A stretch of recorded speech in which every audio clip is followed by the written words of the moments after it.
In today's video, we're going to begin our journey and discuss the main questline in the Elder Scrolls 4, Oblivion. We start off our journey with a brand new playthrough, as in order to truly begin this questline, we unfortunately/fortunately have to go through the tutorial. So if you feel as though you're not in the mood to hear the dialogue or see the select scenes from the tutorial, feel free to skip ahead. Otherwise, sit back, relax, and enjoy. We literally begin our adventure by pressing New Game. It's here we're quickly brought over to the amazing introductory cutscene. First time players or those new to the Elder Scrolls series would have been introduced to Emperor Uriel Septim VII. The cutscene itself is vague and brief, yet sets up the game's plotline pretty nicely. We see shots of the Emperor holding the Amulet of Kings, we see visions of the Daedric realms of Oblivion, and we also get a fantastic panoramic of the Imperial City. The cutscene ends where our journey begins, in the Imperial City prison.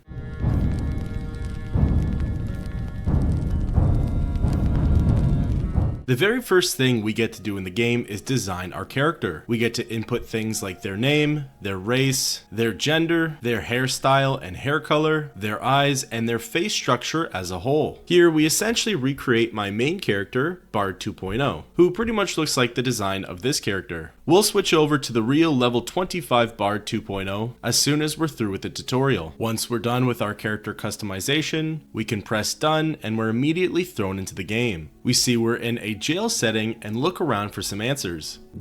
My, you're a big one. A Nord, I'd guess, right? So strong. But you can't bend steel, can you, boy?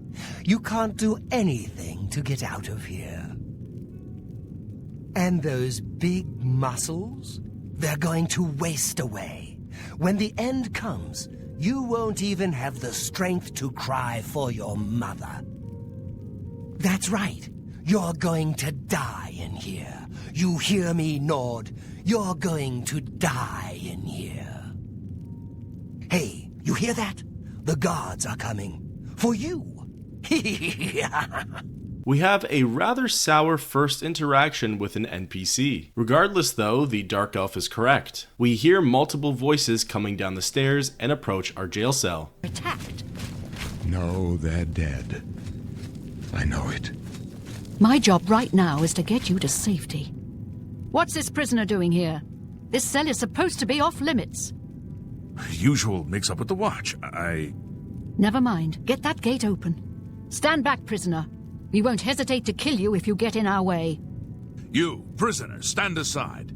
Over by the window. Stay out of the way and you won't get hurt. Confused and disoriented, we just follow the orders and move towards the back window. As soon as we get there, our cell door opens and the party of 4 enters inside with us. We're not out of this yet. You. I've seen you.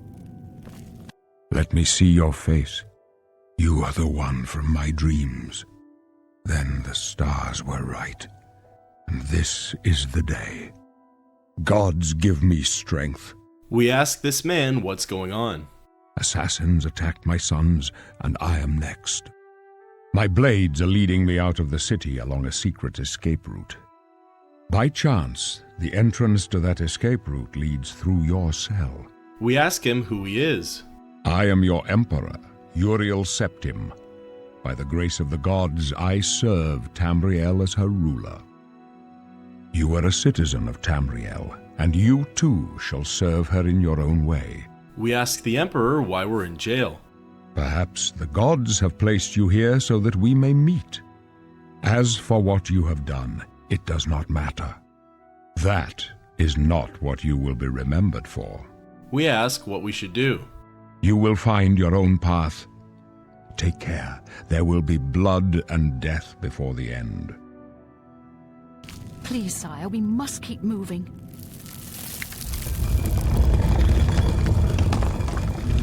Better not close this one. There's no way to open it from the other side. Looks like this is your lucky day. Just stay out of our way. One of the walls in our cell opens up and reveals a secret passageway. The group of 4 move through it and we begin to follow them. This is the point in the game where we can move around, crouch, open our inventory, take a look at our stats. It's truly the point where almost all of the features are unlocked. Regardless of whether we even wanted to follow these people or not, there's only one way through this secret area, and we're all headed in the same direction. We get to an open space when all of a sudden, a group of robed people jump out from the upper levels and begin attacking our group. They have some spell that allows them to conjure a set of unique looking armor. The men protecting the Emperor successfully kill off all of the attackers, however, we ended up losing one of our own along the way. The female Breton went by Captain Weynon, and she was killed in the attacks. Together, we all press on through the rest of the room and end up at a locked gate. There's trouble ahead. We will get you out of here. They won't be the first to underestimate the blades. I'll take point. Let's move. You stay here, prisoner. Don't try to follow us.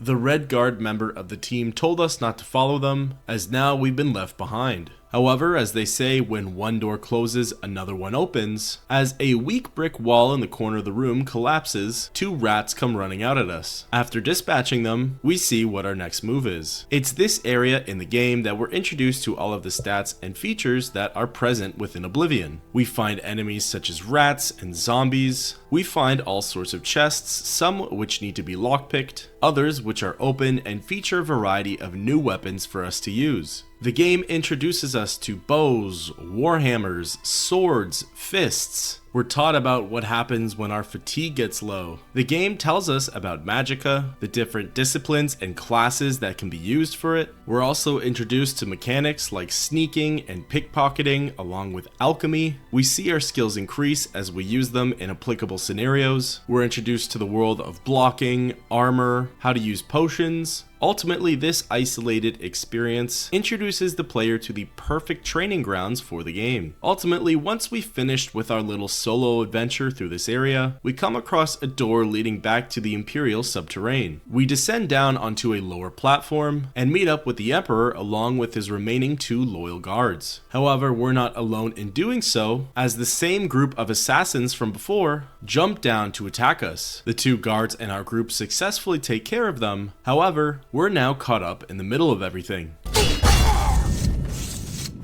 Damn it, it's that prisoner again. Kill him. He might be working with the assassins. No, he is not one of them. He can help us. He must help us. They cannot understand why I trust you. They've not seen what I've seen. How can I explain?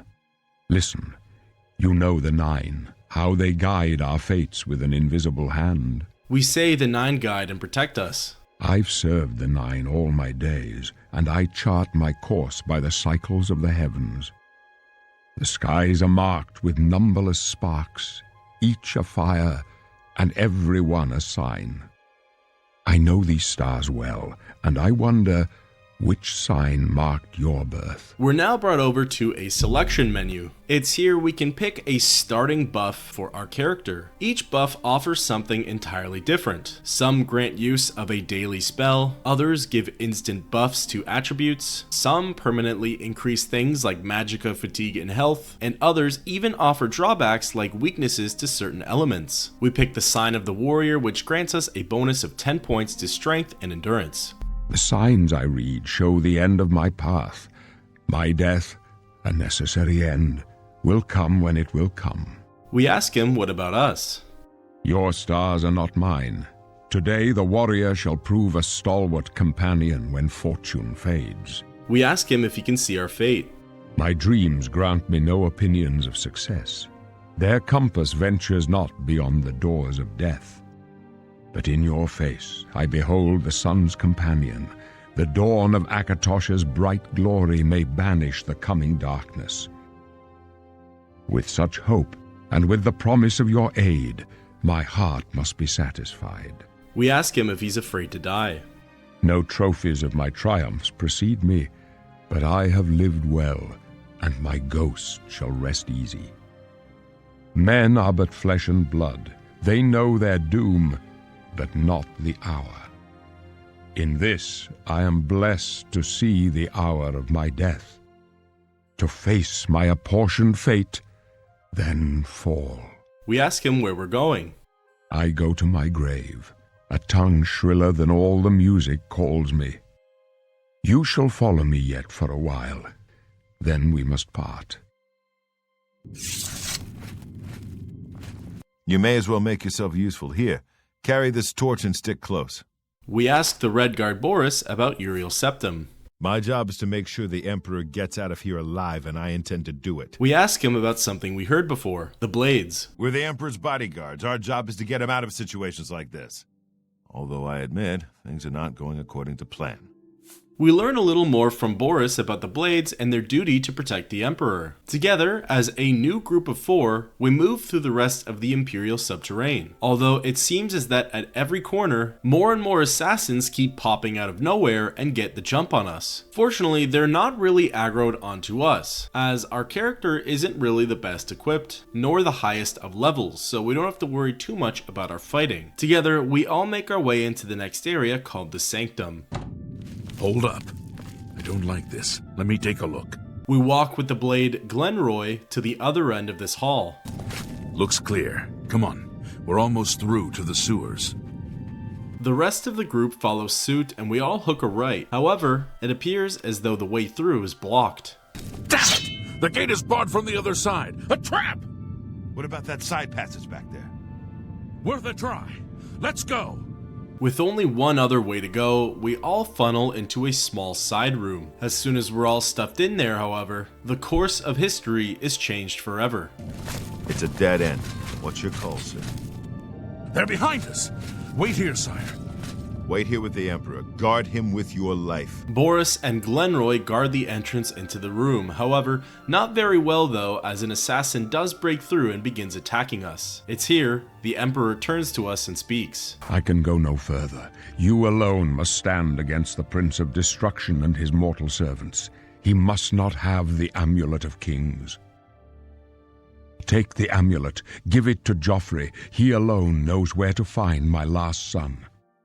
Find him and close shut the jaws of Oblivion.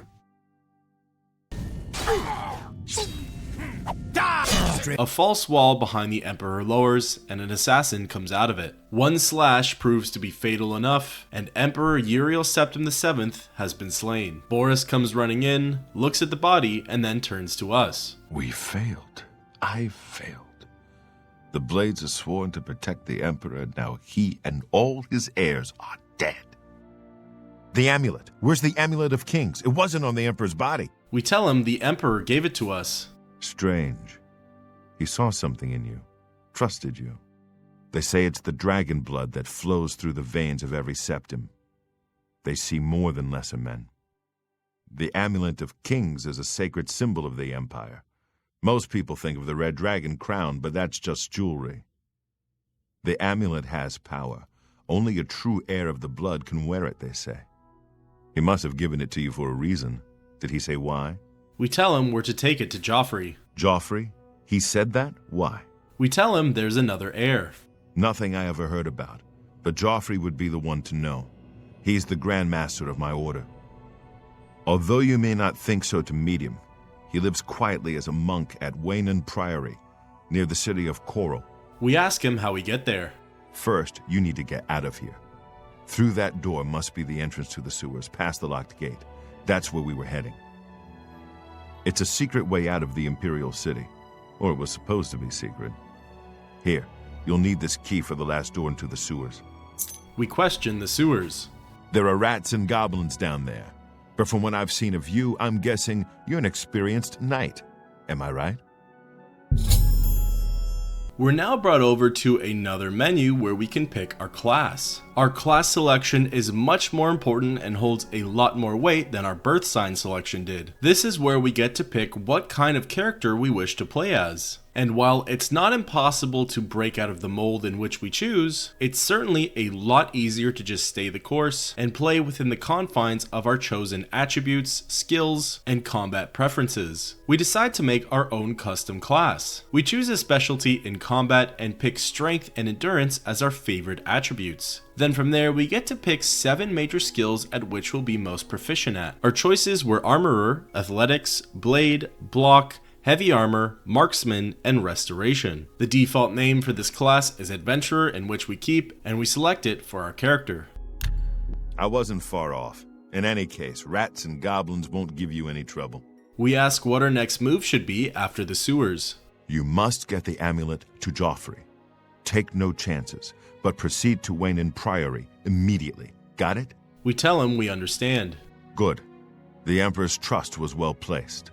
We ask him what he's gonna do. I'll stay here to guard the Emperor's body, and make sure no one follows you. You'd better get moving. May Talos guide you. By the way, thanks for recovering Captain Renault's sword. I'll see that it is given a place of honor in the halls of the Blades. With that, our class has been chosen and we've been handed over the Amulet of Kings. We loot everything we possibly can in this area and then leave Boris and the body of the Emperor. From here, we use the key on a locked door and find ourselves at the exit to the Imperial sewers. The sewers portion is fairly short as all we have to do is face off against a few rats as well as a goblin. We ascend up some stairs, cross a bridge, and then find ourselves wandering through a tunnel leading to the outside. Interacting with the gate, we're prompted to see if we wish to change anything about our character. We confirm that we're okay with our selection, and then we emerge out into the wilds of Cyrodiil. We get a quest update saying that we can continue on with the main quest, or we can venture off on our own, embarking on some crazy adventure.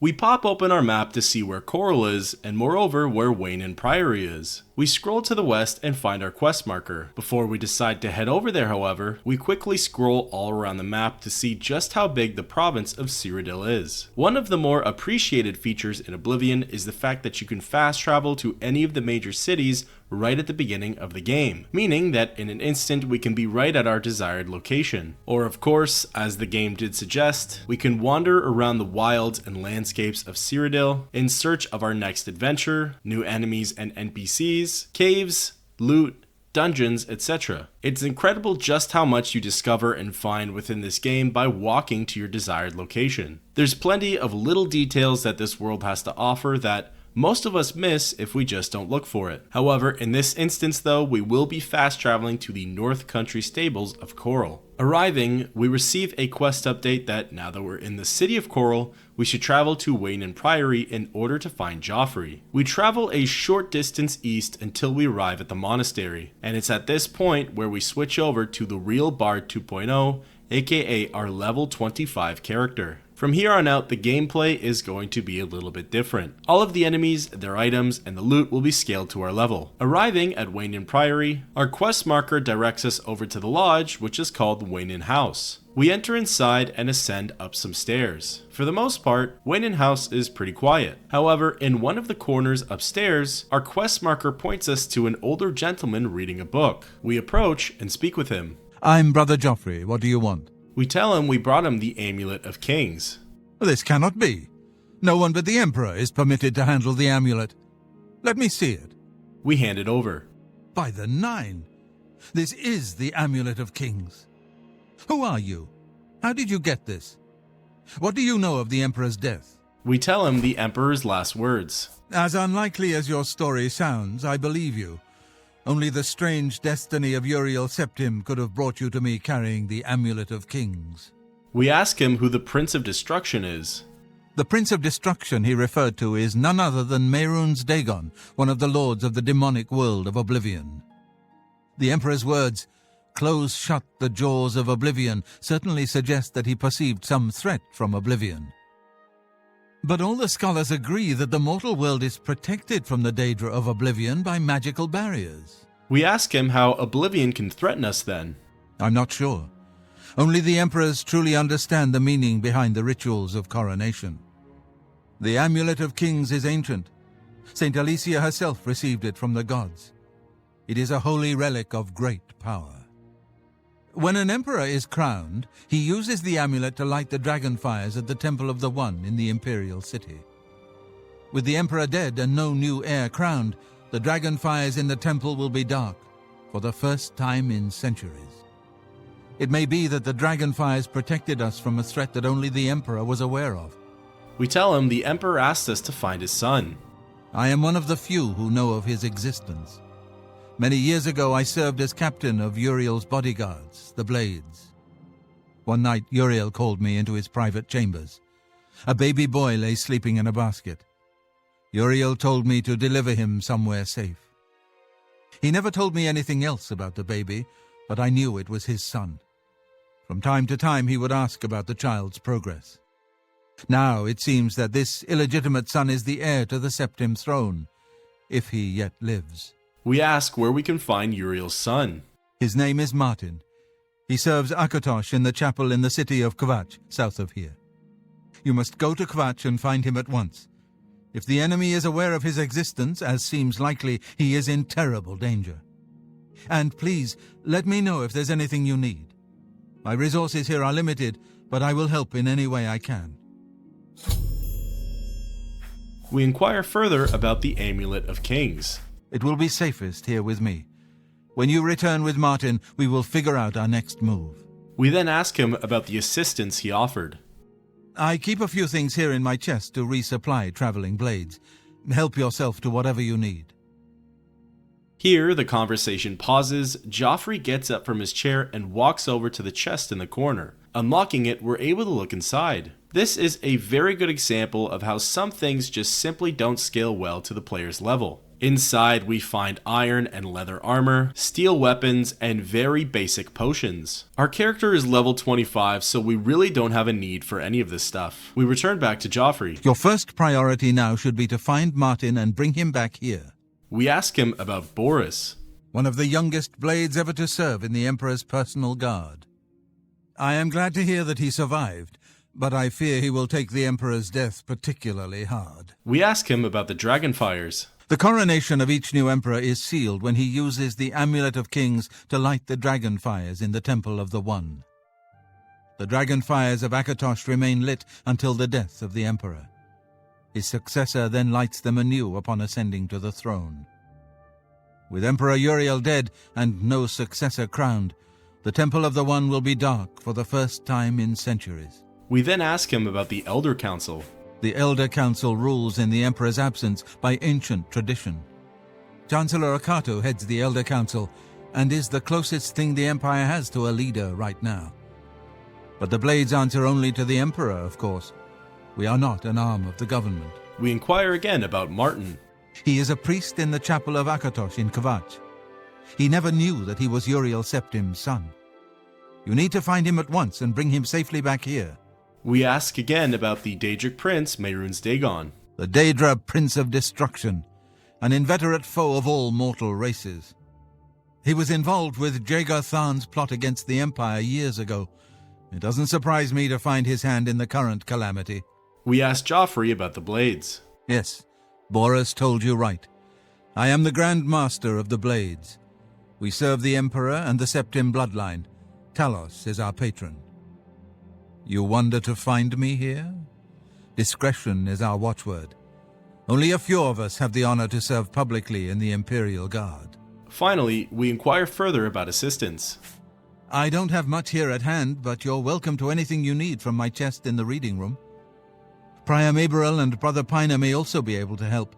You should speak to them about it if you haven't already. It's here we exit our conversation with Joffrey. We now know what our next move is. We're to leave Weynon Priory and head to the city of Kvatch in search of Martin. Joffrey certainly did a great job at informing us about the matters at hand. We know that the Amulet of Kings serves some form of importance in terms of keeping the beings of Oblivion at bay. We also found out that the Daedric Prince, Mehrunes Dagon, might have had a hand in assassinating Emperor Uriel Septim. We head inside of the local chapel and find both of the brothers.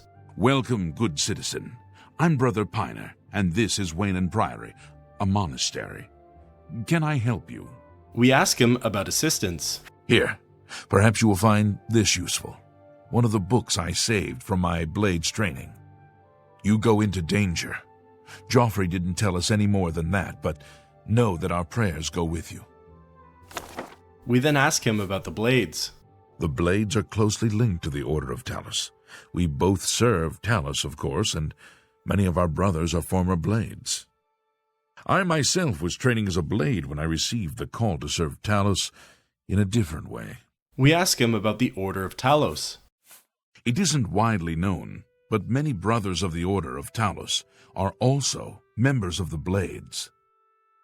Chapter houses of the Order, like Weynon Priory, provide safe houses for traveling blades as well as our more public religious functions. Blades who are too old for the active service often join the Order as lay brothers. We are honored to have Grand Master Joffrey, or Brother Joffrey as he prefers, as a resident here. We exit the conversation and go speak with Brother Maberul. I know that you are on an important mission for the Blades. Please, if you need a horse, take mine from the Priory stables. We thank him for his generous offer. Go with Talos's blessings. Do not fail. We then ask him about the Order of Talos. Our order works to spread the teachings and worship of the divine Talos. Surely you have heard of us. If not, I invite you to spend some time in our fine library. All are welcome here. We ask him about the Blades. The Emperor's elite knights. They dedicate themselves to Talos above and the Septims here on Earth. The loss of the Emperor must be a terrible blow to them. We inquire about Weynon Priory. Weynon Priory is a monastery devoted to the praise and worship of Talos and the Nine Divines. Brother Piner, Father Joffrey, and I are members of the Order of Talos. Erenor, a lay brother, tends after the sheep and our little farm. We ask further about Erenor. Surprised by Erenor's uncanny way with sheep? Perhaps it would interest you to know that Erenor's sister, Daedric in Leowyn, is an accomplished spellcrafter. And with that, we exit the conversation. Leaving the chapel, we quickly pop open our inventory and read the book that Brother Piner gave us. The Warp in the West adds a +1 to our block skill. That's just enough to allow us to level up, so we find a bed inside of Weynon House, sleep for 1 hour, increase our attributes of agility, speed, and willpower, and then head back outside. It's now officially time to head over to the city of Kvatch in search of Emperor Uriel Septim's last son, Martin Septim.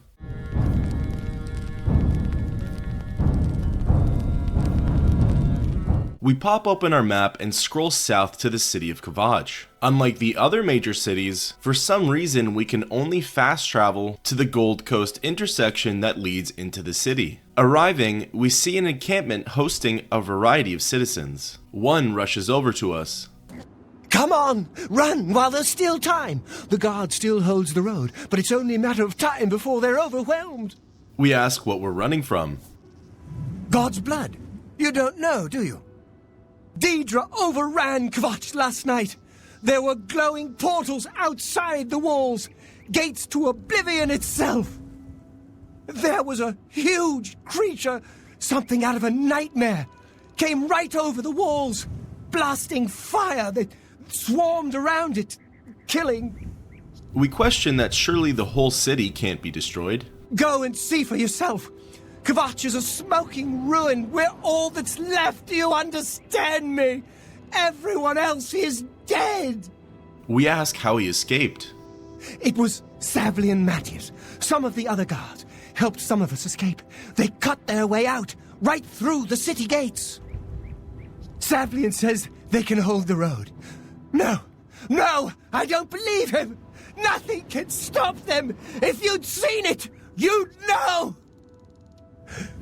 I'm getting out of here before it's too late. They'll be here any minute, I'm telling you. Run when you can! If what the High Elf said is true, then Martin Septim, the last heir to the Septim dynasty, is in grave danger. Or even worse, he's already dead. It now makes sense why access into the city was cut off from our fast travel. We approach and speak with one of the other survivors. What do you want? We inquire further about Kvatch. Late at night, while we were all asleep, the door to Oblivion opened. Daedra came out and set fire to the town. Many people died, but some got out alive. We ask him about Martin. If you mean the priest, I don't think he made it out of the city. Very few of us did. But Savli and Matthias might know more. He's in charge of the city guard that are defending the camp. We ask him about Savli and Matthias. You'll find him at the barricade at the top of the road. He's still trying to hold what's left of the guard together.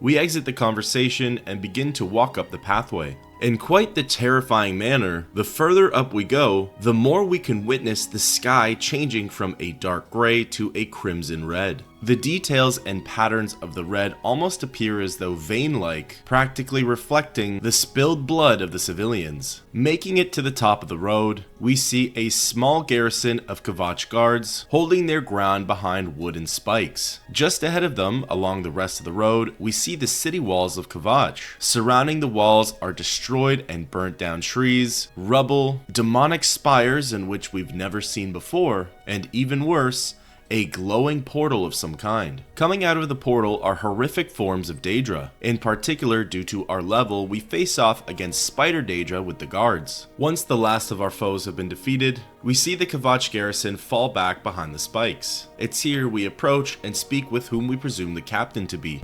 Stand back, civilian. This is no place for you. Get back to the encampment at once. We ask him what happened here. We lost the damn city. That's what happened! It was too much. Too fast. We were overwhelmed. Couldn't even get everyone out. There are still people trapped in there. Some made it to the chapel, but others were just run down in the streets. The Count and his men are still holed up in the castle. And now we can't even get back into the city to help them, with that damned Oblivion gate blocking the way. We ask what he'll do now. The only thing we can do. We'll try to hold our ground, that's what. If we can't hold this barricade, those beasts could march right down and overrun the encampment. I have to try and protect the few civilians that are left. It's all I can do now. We ask him about the Oblivion Gate. Some kind of portal to Oblivion. The enemy used them to attack the city. They appeared outside the walls and Daedra poured out. They've opened one right in front of the city gates. Until that gate is closed, the best I can do is try to hold these barricades. We ask him about Martin. You mean the priest? Last I saw him, he was leading a group towards the chapel of Kvatch. If he's lucky, he's trapped in there with the rest of them, at least safe for the moment. If he's not... We ask him about Kvatch. My home! My goddamn home in flames! It kills me that I can't get in there and do something! We couldn't have been any less prepared for this. Seems like they came out of nowhere. There were just so many of them. If only I had a way to strike back at the enemy. But we can't leave the barricade until that Oblivion gate is closed. We ask if we can offer any help. You want to help? You're kidding, right? If you're serious, maybe I can put you to use. It'll likely mean your death, though. Are you sure? We say yes. I don't know how to close this gate, but it must be possible, because the enemy closed the ones they opened during the initial attack. You can see the marks on the ground where they were, with the great gate right in the middle. I sent men into the gate to see if they could find a way to shut it. They haven't come back. If you can get in there, find out what happened to them. If they're alive, help them finish the job. If not, see what you can do on your own. The best I can say is good luck. If you make it back alive, we'll be waiting for you. With that, we end the conversation. Savlian Mattius wants us to enter inside of the Oblivion Gate and close the portal from within. If what he said is true and Martin did leave a group of survivors into the chapel, their best bet at survival is if this gate is closed and no other Daedra can swarm the city. We approach the portal and enter through. Immediately, we're spawned into a terrifying hellscape. The sky is a constant flow of crimson red clouds filled with ash. The lands we're on are completely surrounded by lava. There are human bodies, bones, and limbs displayed as trophies. We see foreign and fairly demonic looking structures, spires, and stonework. One of the more difficult parts of going into an Oblivion Gate at our current level is that the enemies we face are fairly difficult. Long gone are the days of stunted scamps and clanfears. Now we're facing Zivali, Storm Atronox, Dremora Valkanaz, Spider Daedra, etc. They definitely hit a lot harder and have a lot more health. We find one of the Kvatch guard inside of here. We kill his attacker and then speak with him. Thank the Nine. I never thought I'd see another friendly face. The others... taken. They were taken to the tower. We ask him what's going on. Captain Mattius sent us in to try and close the gate. We were ambushed, trapped.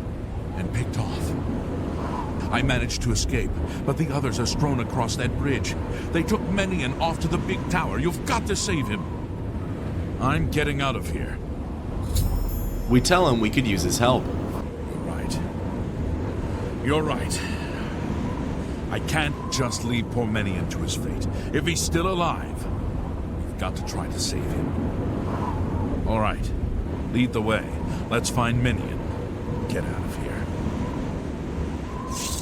Together with the Kvatch guard, Handvonius, we make our way through the rest of this Daedric plain. We fight off more enemies like the Zivili. We come across more objects and structures unlike anything we've seen before. Essentially, venturing through this realm of Oblivion is exactly the same as any other dungeon crawl. The nice part is that the landscape, the setting, and scenery, along with some of the enemies faced, are totally different. And at this point, we can follow our quest marker which leads us where we need to go. However, in a similar vein though, by simply following the path, it's fairly obvious where our destination leads us to. Just before we arrive at the foot of the tower, our friend and companion, Handvonius of the Kvatch Guard, was slain. However, thanks to his information, we know that the rest of the soldiers from Kvatch were dragged into this tower, so we enter inside of it in search of answers. Immediately, we're aggroed by more Zivili and Dremora Valkenaz. In the center of the room appears to be a giant spire of energy or light. It's at this point into our journey that it's probably a wise idea to have the quest active, as now it's a game of finding which door will lead us to our desired spot. Each door that we go through helps us to ascend the tower. Throughout every room that we enter inside of though, more times than not there's enemies we must face or traps we must be careful of. Eventually, we find a door that leads back out into the plains of Oblivion. More specifically, it leads to a bridge that connects to one of the smaller towers. We follow the bridge and enter inside of the Reaper's Sprawl. It's here we notice that our quest compass turns from red to green. We go up a ramp in the tower and are immediately spotted. You should not be here, mortal!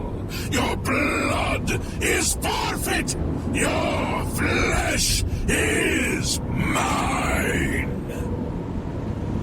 Immediately, the Dremora Sigil Keeper begins attacking us. We engage in combat and take care of it rather quickly. Although, towards the end, instead of us being able to deliver the killing blow, it staggers off the edge of a platform and falls to its death. We pay it no mind and return back to the man in the cage and speak with him. Quickly, there's no time. You must get to the top of the large tower. The Sigil Keep, they call it. That's what keeps the Oblivion Gate open. Find the Sigil Stone, remove it and the gate will close. Hurry, the Keeper has the key. You must get the key. Menion informs us on how to close the Oblivion Gate. However, this involves getting the key from the Dremora Sigil Keeper, which, if you recall, fell down to the pits of the tower. We descend down as far as we can, and notice that there are two Daedroth guarding its body. We hold our ground and take pot shots at them with a bow and arrow. Everything's going well until all of a sudden, one of them somehow teleports up to our location and knocks us down. Admittedly though, using Goldbrand to fight back is a lot easier and gets the job done a lot quicker. Once both Daedroth are dead, we loot the Sigil Keeper and take his key. Here we ascend back up the Tower of the Reaper Sprawls, exit back out onto the bridge, and enter back inside of the central tower. We continue our ascension, facing off against more Daedra and avoiding more traps. We continue to slash our way through the demonic forces posted atop this tower. Eventually, we ascend up to its peak and go through a door titled Sigillum Sanguis. Here, our quest marker turns from red to green, so we know we're in the right spot. It seems as though that central beam of light that we kept seeing has all of its energy focused into one area. There are multiple Dremora Valkenaz which aggro onto us as soon as we step foot onto the platform. They swing and cast away at us with everything they've got. Once they've all been defeated, we climb up some crimson red ramps, which lead us to the very top of the beam's energy. It seems as though all that energy is being channeled into a black stone of some sort. It's called a Sigil Stone, and we actually have the ability to remove it. By interacting with it, it gets added into our inventory, and it seems as though we've let all the energy loose, which in turn closes the Oblivion Gate. We're teleported back to the ruins of Kvatch. The portal itself is gone and there are no more Daedra outside of the city walls. The way through the city gates is clear and we can now go search for Martin in the chapel. We return back to Savli and Mattias to see what the next move is. Close the gate. I knew you could do it. This is our chance to launch a counterattack. I need you to come with us. You've got far more combat experience than these men. Are you able to join us now? I can wait, but not for long. We've got to move quickly before they have a chance to barricade the city gate. We tell him we're ready. For Kvatch! Together, along with Savli and Mattias and a handful of guards, we rush to the city gates and enter inside. Whilst in here, we see that the city of Kvatch has been completely leveled. Buildings are destroyed and burnt down, half of the city is on fire, and there are dead and charred bodies strewn across. We're immediately met with the resistance of Daedra. They're not unlike the ones we faced inside the Plains of Oblivion. The nice part about this scenario is that the Kvatch City Guard are there to help distract the remaining Daedra, so we only need to pull aggro and focus for one of them at a time. Once all of the Daedra have been slain, the remaining members of the Kvatch Guard make their way over to the chapel. We speak with Savlian. We wiped the bastards out! It's safe to pull those people out of the chapel. Let's get in there and make sure they're all right. Come on. This is only the beginning of the battle for Kvatch. We can discuss the next phase once the civilians are safe. We walk with Savlian and the rest of the guard and enter inside of the chapel. Report, soldier. Sir, we're all that's left. Barrack Inian, myself, and these civilians. That's it? There's no one else? There were others, sir, but they refused to stay put. We tried to convince them it was dangerous, but they left anyway. I guess they didn't make it. Very well. The area outside the chapel has been cleared, and these people need to be taken to safety. Escort them to the camp south of here at once. But, sir, I want to help fight.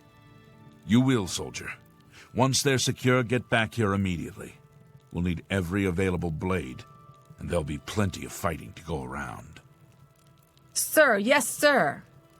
Civilians, it's time to move out. Let's go. Immediately, we search for a man dressed in priest's clothing. We see one to find out that he is indeed Brother Martin. We speak with him. I heard about how you helped the guard drive the Daedra back. Well done. We tell him the Emperor told us to find him. The Emperor is dead. Who are you? What do you really want with me? We ask him if he's Martin the priest. Yes, I'm a priest. Do you need a priest? I don't think I'll be much help to you. I'm having trouble understanding the gods right now. If all this is part of a divine plan, I'm not sure I want to have anything to do with it. We tell him that there's a plan and that we're all a part of it. What plan? What are you talking about? I prayed to Akatosh all through that terrible night, but no help came. Only more Daedra. What can you possibly know that would help me make sense of this? We tell him he's Uriel Septim's son. Emperor Uriel Septim? You think the Emperor is my father? No, you must have the wrong man. I am a priest of Akatosh. My father was a farmer. We tell him the Daedra came here for him. An entire city destroyed to get at me? Why? Because I'm the Emperor's son? We say, why would we lie to him? I don't know. It's strange. I think you might actually be telling the truth.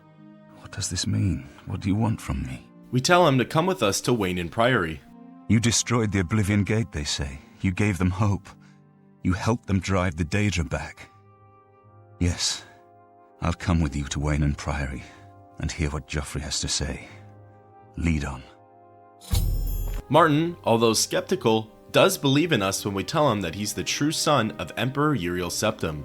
However, we know that our job here in Kvatch isn't finished just yet. Knowing Martin's safe, we tell him to wait here in the chapel. Unless you need something, let's continue on to Weynon Priory. I've put myself in your hands. Don't fail me.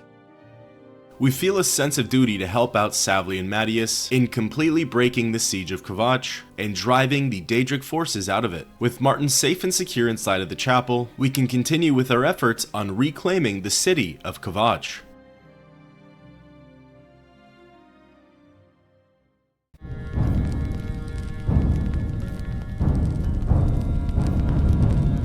We speak to Savli and Mattias about further help. We've done it! I can't believe it! I didn't really think this would work! Maybe we do have a fighting chance.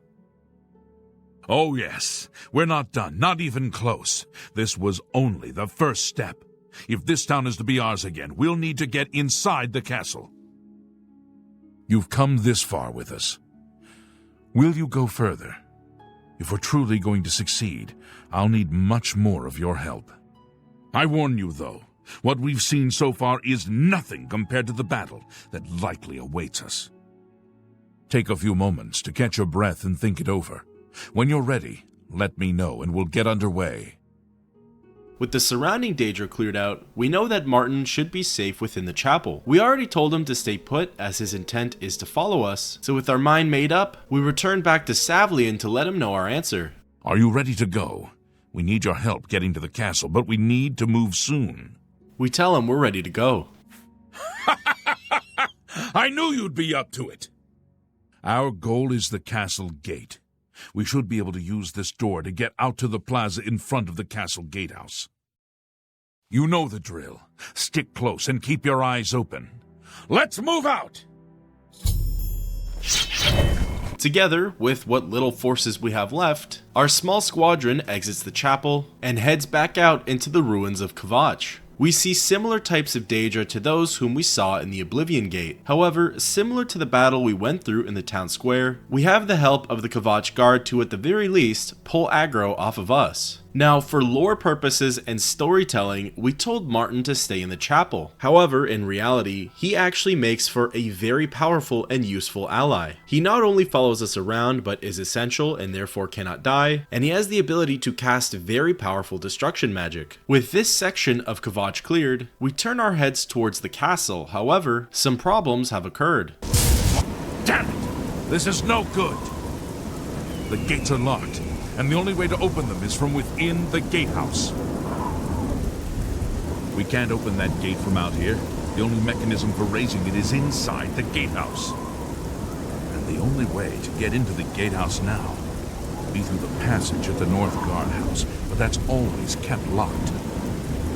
Hurry and find Daedric Artifact. He should be back in the chapel. He should still have the key to the guardhouse. Once you've got it, get to the guardhouse, find the passage, and open that gate. Then you can get inside the castle and secure it. Savlian is correct in that time is of the essence, so we have to move quickly. We see groups of Daedra standing on the castle walls. They're taking pot shots at the Kvatch guard, and the Kvatch guards aren't really doing a great job at counterattacking. So before the Daedra have a chance to kill off our only allies, we enter back inside the chapel of Akatosh in search of Berechinian. However, we run into something equally as helpful. We saw the smoke from the Gold Road while out on patrol. How can we help? We tell the Legion soldiers to follow us. We'll be right behind you. With extra hands in the fight, we turn around and speak with Berechinian. 9. I'm just waiting for Captain Mattias to give the order. Finally, a chance to fight back. We ask him about the guardhouse key. Yes, I have it. Why? We tell him we need to use it in order to get into the castle. That's right. They managed to close the castle gates just before we were forced in here. I'm afraid you're in for a tough time, friend. The city's in bad shape, and it will be difficult to make it to the guardhouse by yourself. I'd better go with you. We'll have to go through the chapel undercroft, and then through what's left of the city. If I don't make it, take the key and carry on without me. You'll need to reach the tower at the north wall of the city. The conversation ends, and together, the 5 of us, including the Imperial Legion officers, charge into the chapel undercroft. Interestingly, there's actually quite a few Daedra down here. Almost immediately, we find ourselves in a pretty hairy situation. We manage to pull the aggro of quite a few powerful enemies. A Daedroth and 2 Zivali push us into a corner and begin wailing on us. Pretty soon after, a 3rd Zivali joins the party. Our health is rapidly decreasing, yet Berich comes over to help us out. We heal up and kill the remaining enemies that are down here. It seems as though the only survivors are ourselves, Berich, and 1 of the Imperial Legion officers, meaning 2 of the others were killed. Together, the 3 of us are able to exit the chapel and go deeper into the city of Kvatch. Here, we continue to face the legions of Daedra when all of a sudden, we get a quest update that Berechinian has perished. This means we have to go to his body and retrieve the guardhouse key. All the meanwhile, we're aggroing more and more Daedra. On the verge of becoming overwhelmed, we flee the scene and run over to Berich's body. Retrieving the key, we turn back around for what feels like our final stand, when all of a sudden, we notice that half of the Daedric forces are getting pulled elsewhere. We look and see not 1, not 2, but 3 of the Imperial Legion soldiers putting up a great fight. They must have been busy clearing out the rest of the chapel, while us and Barrich were out here getting slaughtered. Together, the 4 of us work on thinning the Daedric ranks, and eventually, we get through this part of the Horde. In the end, officially, Barrich died, and so did one of the Imperial Legion officers. Together, the 3 of us move out and continue our way through the city. Eventually, we end up in what looks like the remnants of the arena. Here, we battle a few more Daedra. The Legion officers aren't very well equipped for this though. The archer lost his bow and is using his fists, and the other simply has a steel claymore. We move on to the last available nook of Kvatch. Here, we face off against a few Daedroth, Spider Daedra, Dremora Valkanaz, and Storm Atronachs. The Imperial Legion soldier with the claymore falls in battle. Now, it's just the 2 of us left. After a lot of hacking and slashing, we kill off all of the remaining Daedra in the outskirts of Kvatch. We make our way over to the guardhouse and take a trapdoor leading to the Castle Kvatch passageway. The passageway itself is very short, and there are actually no enemies down here. However, it's the lack of commotion, the ambience, and silence that make it the most unsettling.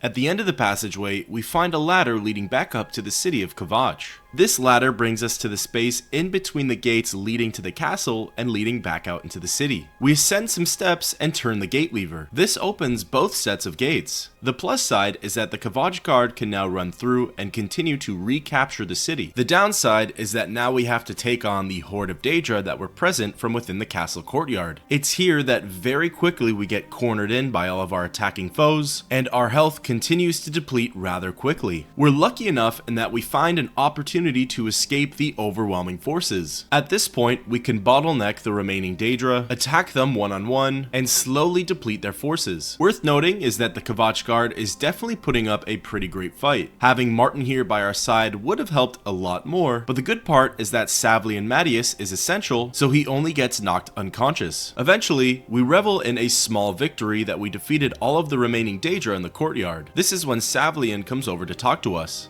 This area is clear. We've got to get inside and find the Count before it's too late. Move out!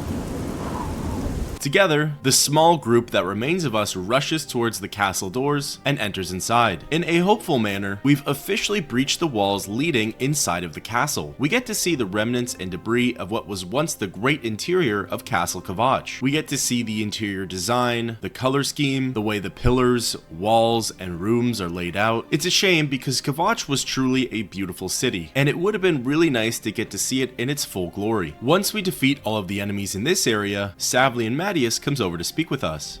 All right, this is it. We'll hold this area. You head to the back of the castle and find the Count. Don't come back here without him. We're officially in the final stretches of retaking the city. The overall quantity and quality of the Daedra present within this area is significantly inferior to what we had to deal with before. The Zivili and Storm Atronachs were certainly a lot tougher to face than the Daedroth and Flame Atronachs. It seems that a brave member of the remaining Kvatch guard is accompanying us through the rest of the castle. We make our way into the next zone, which is the Great Hall. Here, we face more of the same enemies, and again, in a lesser quantity. Once they're all defeated, we take a look around and just absorb the overall aesthetic and setting of what was supposed to be Castle Kvatch. There are a few hallways and corridors throughout the castle that actually lead us to different areas. The first one we explore is in the dining hall, but there really isn't much to see here. The next one is the sleeping quarters. There really isn't too much to see here either, except for the fact that there's one Daedroth present in the room. After defeating it, we exit back out into the Great Hall and try to explore the other passageways. However, they're seemingly blocked by debris and rubble. The only pathway left to go is straight ahead, which leads us to our desired location, the Count's quarters. We enter inside and are immediately met with the scene of fire and destruction. The only being left alive in here is a Daedroth. Once it's defeated, we have a look around. The only notable thing is seemingly a map of the city of Kvatch. We see what's supposed to be the layout of this great city, including its very own arena, the castle, and the surrounding homes and shops. We leave the desk with the map and return returned back to the Count's sleeping area. Here, lying in a pool of his own blood, is the corpse of Count Ormelius Goldwine. We interact with his body and get a quest update. For proof of the Count's death, we're to go inside of his inventory and take his signet ring. Once that's done, we can leave the Count's quarters and make our way back to Savli and Mattias in Castle Kvatch's Great Hall. Approaching him and speaking with him sounds like this. Where is the Count? Why is he not with you? We tell him we're sorry and that he didn't make it. We were too late. If only we'd gotten here sooner. This is indeed a dark day for all of us left. But I thank you for risking your own life to help us. Did you find the Count's ring by any chance? We say yes and hand it over. At least this is safe. Thank you. I shall make sure it is protected for the time when a new Count is crowned. Here, take this. I have no use for it. I'm tired of fighting. It may serve you well in days to come. And with that, our conversation and endeavors with Savli and Mattias come to an end. We take a look in our inventory and see that he gifted us the Kvatch Cuirass. It's enchanted light armor and has the enchantments of Fortify Endurance for 8 points and Fortify Strength for 8 points. The siege of Kvatch and its castle has officially been lifted. Our work here is done, but in reality has only just begun. And with that, thus ends the quest, the battle for Castle Kvatch.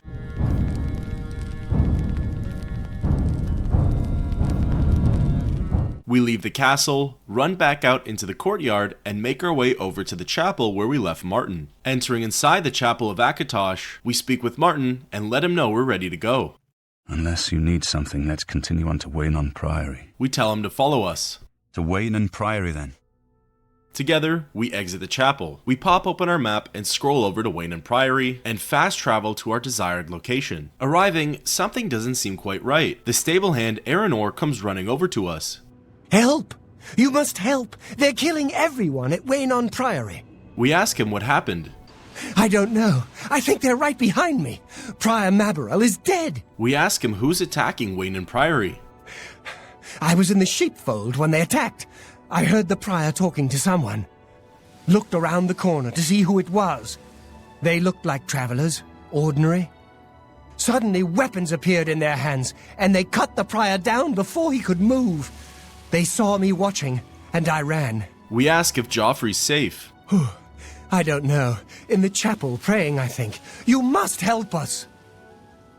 The conversation ends and the fight begins. We recognize the attackers. These are the very same assassins who killed Emperor Uriel Septim VII while we were escaping the prison. Looking at their nameplates, they appear to be something called Mythic Dawn agents. Once our immediate attackers are killed, we rush over to see what the rest of the commotion is. We pass by Brother Maborel's body and find Brother Piner fighting for his life. He defeats his attacker and runs off to the farming area. We follow and speak with him. God's blood! That came out of nowhere!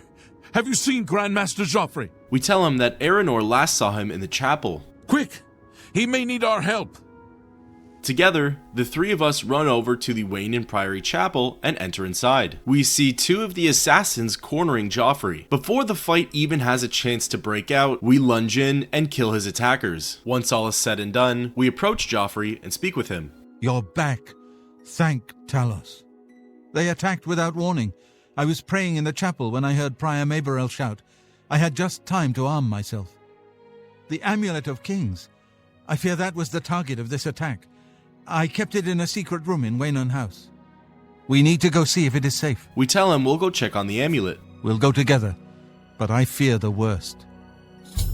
Together, all three of us exit the chapel and go inside of Weynon House. Joffrey runs upstairs and enters inside of a hidden room which we didn't even know existed. He goes to look inside of his desk and then returns back to us. They've taken it! The Amulet of Kings is gone! The enemy has defeated us at every turn! We tell him we found Martin and that he's safe. So it has not all gone against us. Thank Talos for that. We gained Uriel's heir and lost the Amulet of Kings. Martin cannot stay here. We have driven them off, but they will be back once they learn of Martin's survival. Which they will. We ask where Martin will be safe. Nowhere is truly safe against the power arrayed against us, but we must play for time, at least. Cloud Ruler Temple, I think. The hidden fortress of the Blades in the mountains near Bruma. A few men can hold it against an army. We should leave at once. We ask him about the Amulet of Kings. With the amulet taken by the enemy, we must get Martin to safety at Cloud Ruler Temple. We ask him about Cloud Ruler Temple. Cloud Ruler Temple was built long ago by the founders of the Blades, back in the days of Raymond Cyrodiil. It is high in the mountains near Bruma, our ancient fortress, sanctuary, refuge of last resort. Martin will be as safe there as anywhere. And with that, the conversation ends. A lot of events just transpired in a short amount of time. Upon arriving, Weynon Priory was attacked by the same assassins who killed the Emperor. It turns out they came here looking for the Amulet of Kings, which they successfully found and stole. It would seem as though the enemy has won. However, because we've safely secured Martin's Septum, it appears as though we're right back where we started, which isn't good, but isn't bad either. We need both Martin and the Amulet of Kings in order to stop the Daedric invasion. Together with Martin and Joffrey, we make our way over to the stables and mount our horses. From here, we head in the direction of northeast towards Cloud Ruler Temple. Similar to how we got to Weynon Priory and Kvatch, it's easier to just open our map and see where we're going. Cloud Ruler Temple is far to the north of Cyrodiil in the Jarrow Mountains. It's easiest if we just travel to the city of Bruma and then walk on foot the rest of the way. As mentioned before, Joffrey and Martin will follow us, so all we have to do is run along the small path leading towards Cloud Ruler Temple. Eventually, we ascend up a hill, and at the very top of it, we come to what looks like a very secure fortress. Once all three of us make it outside of the doors, this interaction happens. Grandmaster, is this... Yes, Cyrus. This is the Emperor's son, Martin Septim.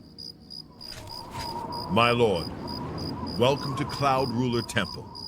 We have not had the honor of an emperor's visit in many years. Ah, well, thank you. The honor is mine. Come, your blades are waiting to greet you.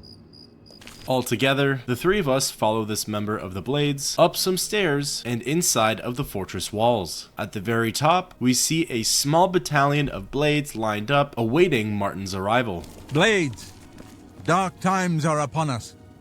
The Emperor and his sons were slain on our watch. The Empire is in chaos.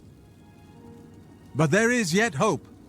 Here is Martin Septim, true son of Uriel Septim. Hail, Dragonborn! Hail, Martin Septim! Hail! Hail! Your Highness, the Blades are at your command. You will be safe here until you can take up your throne. Joffrey, all of you, I know you all expect me to be Emperor. I'll do my best. But this is all new to me. I'm not used to giving speeches, but I wanted you to know that I appreciate your welcome here. I hope I prove myself worthy of your loyalty in the coming days. That's it. Thank you. Well then, thank you, Martin. We'd all best get back to our duties, eh, Captain? Not much of a speech, was it? Didn't seem to bother them, though. The Blades saluting me and hailing me as Martin Septim. I don't mean to sound ungrateful. I know I would be dead by now if it weren't for you. Thank you. But everyone expects me to suddenly know what to do, how to behave. They want an emperor to tell them what to do, and I haven't the faintest idea. We tell him we need to get the amulet back. Of course. The Amulet of Kings. So I, can take it to the Temple of the One and light the dragon fires, and stop the Oblivion invasion.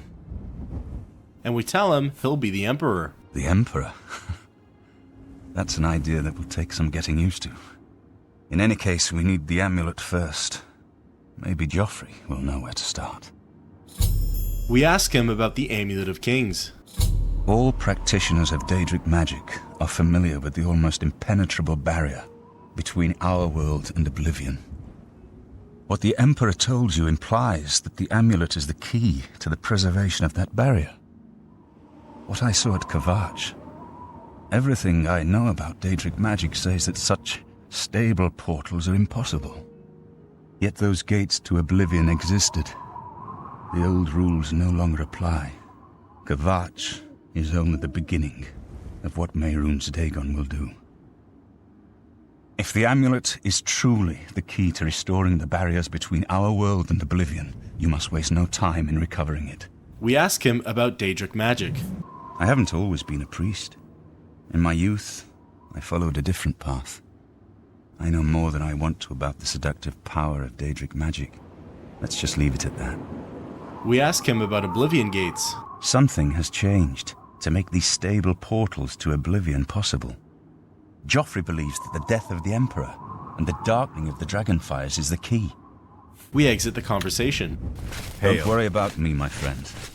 I know I'm in good hands here. With that, we've successfully brought Martin to Cloud Ruler Temple, where more than likely he'll be safe for the time being. Thus ends the quest, Weynon Priory.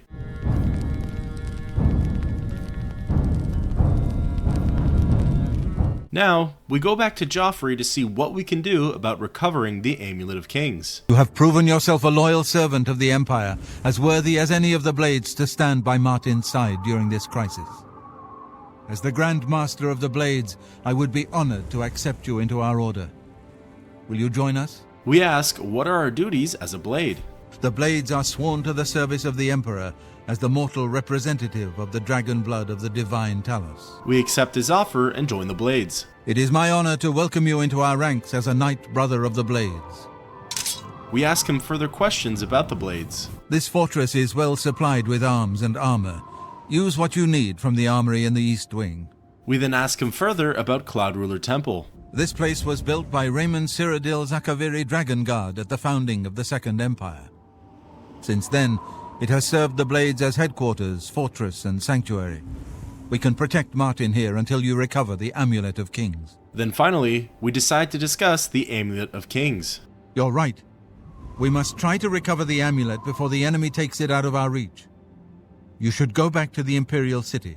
Boris may have learned something about the assassins. You'll find Boris at Luther Broad's boarding house in the Elven Gardens district of the Imperial City. The Amulet of Kings is the key to everything now. Once we have it back, Martin can use it to light the dragonfires in the Temple of the One and reseal the barriers between Oblivion and our world. And with that, we exit the conversation. Give my warm regards to Boris. Tell him he should not blame himself for the Emperor's death. He did well to send you to me.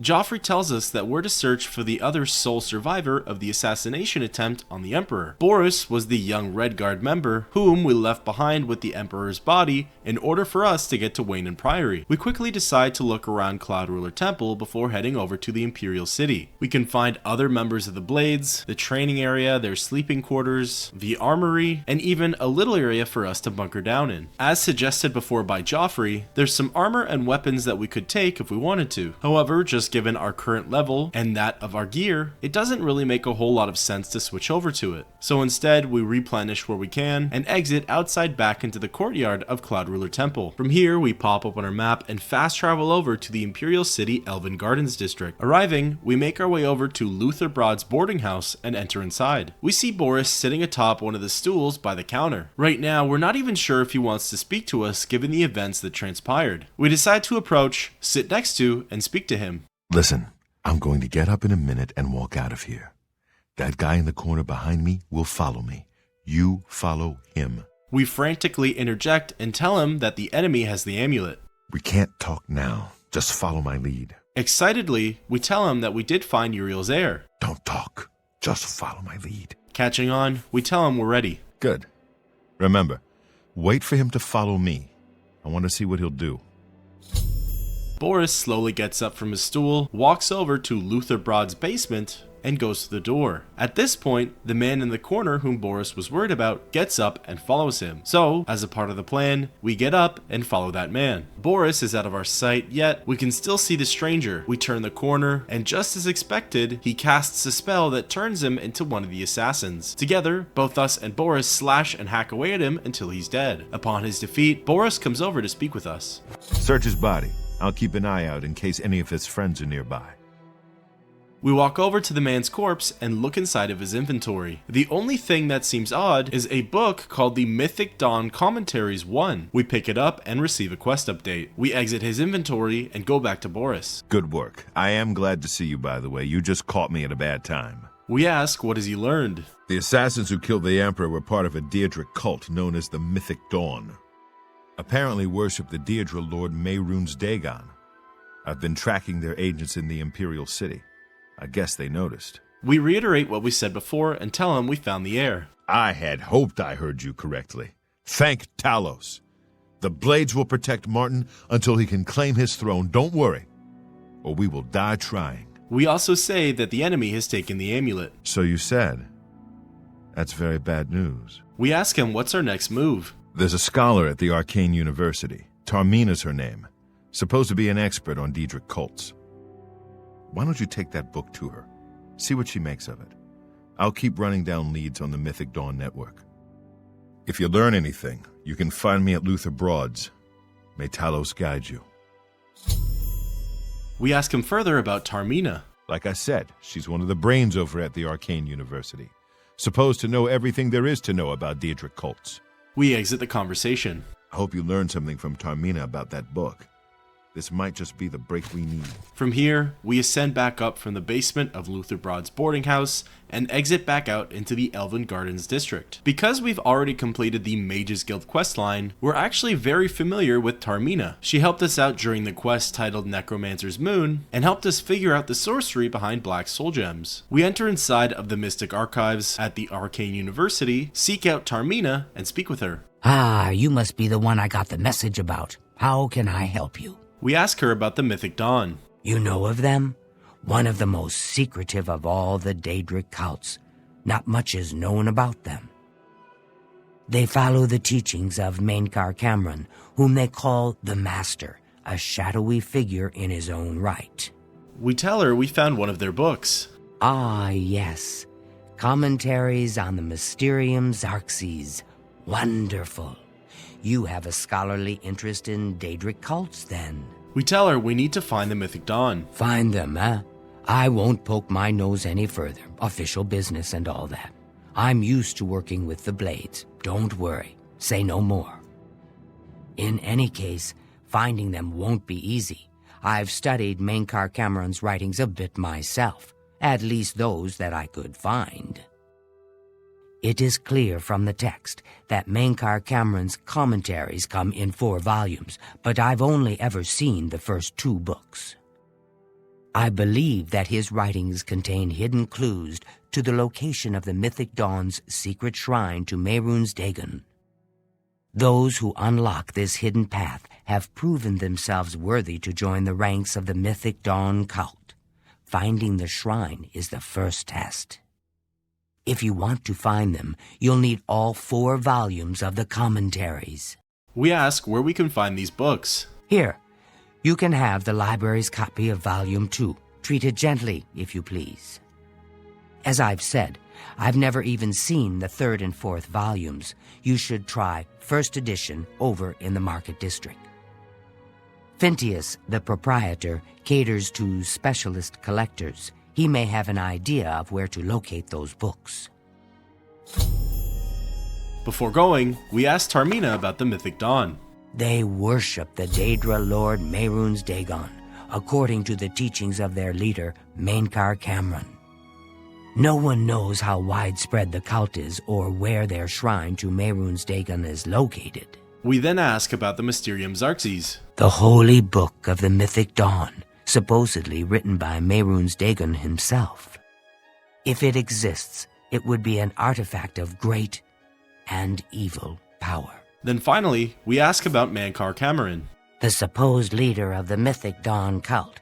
He wrote the infamous Commentaries on the Mysterium Xarxes. The commentaries are contemporary with Tiber's Septim, over 400 years ago, so he is unlikely to still be alive, although you never know. From here, we exit the conversation. It was so nice chatting with you. Be sure to let me know how your hunt for the Mythic Dawn turns out. As per the tip of Tarmina, we exit the Mystic Archives and travel over to the Imperial City Market District. From here, we head over to the first edition shop and enter inside. We wander over to the proprietor, Phintius, and speak with him. What do you want? We ask him about the Mysterium Xarxes. You must be referring to Mainkar Cameron's commentaries on the Mysterium Xarxes, a common mistake. It comes in 4 volumes. The first 2 volumes are rare, but you may run across them from time to time. The 3rd and 4th are impossible to find. We tell him that we need volumes 3 and 4. I happen to have a copy of volume 3 on hand, but I'm afraid it is Special order. Already paid for by another customer. Sorry. Gwyneth would be terribly disappointed if it was gone when he came to pick it up. So sorry I can't help you. We ask him about Gwyneth. I don't know him personally, but he was very eager to get his hands on Volume 3 of Cameron's commentaries. Came all the way from Valenwood. As a matter of fact, he's already late for his appointment to pick up the book. Feel free to wait for him if you want to speak to him yourself. We ask him about Commentaries Volume 3. I'm afraid I couldn't sell it to you for any price. I've already promised it to someone else, and my word is my bond. We then ask him about Volume 4. I wish I had one, but I have never even seen a copy. We get the hint that if we were to grease Phintius up with some septums, we might be able to come to an agreement about Volume 3. We do so and ask again. I'd like to help you, but the cost... I would have to try to obtain another copy for Gwyneth, not to mention his disappointment if he found out. So we raised his disposition to 70. In order for a deal to be struck, we'd have to raise it to 80. However, we'd like to see what happens with Gwyneth, so we decide to wait an hour and see if he shows up. Sure enough, when our time is done, we see a wood elf in a red robe exiting out of the store. We step in front of him and confront him. What do you want? We ask him about Commentaries Volume 3. Have you been following me? Leave me alone. That book is mine. We ask him to tell us about the Mythic Dawn cult. The Mythic Dawn? I don't know what you're talking about. I don't know anything about any cult. We tell him he's way in over his head. I beg your pardon? You presume to tell me about Daedric cults? I'll have you know that I visited the shrine of Sheogorath during the Festival of the Mad. I've spoken with Hermaeus Mora beneath the full moons. We interject and tell him that they were the ones who killed the Emperor. What? The Mythic Dawn were the ones? You have to believe me. I truly had no idea. I knew they were a Daedric cult. Mankar Cameron's views on Mehrunes Dagon are fascinating, revolutionary even. But to murder the Emperor, Mara preserve us. We tell him that he better give us the book. Yes, of course. I don't want anyone to think I had anything to do with their insane plots. Here, Volume 3 is yours. What you do with it is your business. We tell him we also need the 4th. You can only get Volume 4 directly from a member of the Mythic Dawn. I had set up a meeting with the sponsor, as he called himself. Here, take this note they gave me. It tells you where to go. I don't want anything else to do with the Mythic Dawn. We not only scared Gwyneth into handing Volume 3 over, but he also gave us the means to obtain Volume 4. We go into our inventory and read the note to Gwyneth. The note reads, Gwyneth, your interest in the writings of the Master has been noted. You are taking the first steps towards true enlightenment. Preserve, and you may yet join the exalted ranks of the Chosen. If you wish to continue further down the path of dawn, you will need the 4th volume of the Master's commentaries on the Mysterium Xarxes. It can be obtained only from a member of the Order of the Mythic Dawn. As your designated sponsor, I will pass on my copy to you if I deem you worthy. Study the first 3 volumes of the Master's writings. Look for the hidden meaning in his words as best as you are able. When you are ready, come to the sunken sewers under the Elven Gardens in the Imperial City. Come alone. Follow the main tunnel until you reach the room with the table and chair. Sit down. I will meet you there and give you what you desire. The sponsor. We now have a plan of action and know where to go, so we return back to the Elven Gardens district, go back inside of Luther Broad's boarding house, and seek out Boris. You're not easy to get hold of. What have you found out? We tell him about the Mythic Dawn. They'll pay for the murder of the Emperor.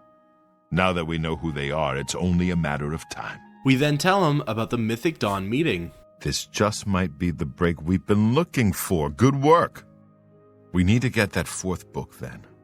If Tarmina is right, we can use these books to locate the Mythic Dawn's hidden shrine. Let's go. I know that part of the sewers well. We ask him about the sewers. The sewers run underneath the whole Imperial City. There are access points in every district. The Blades have occasion to use them in our undercover work, as well as a means to move around the city without attracting attention. With that, we exit the conversation. Follow me. I know how to get to the part of the sewers where we need to meet the sponsor.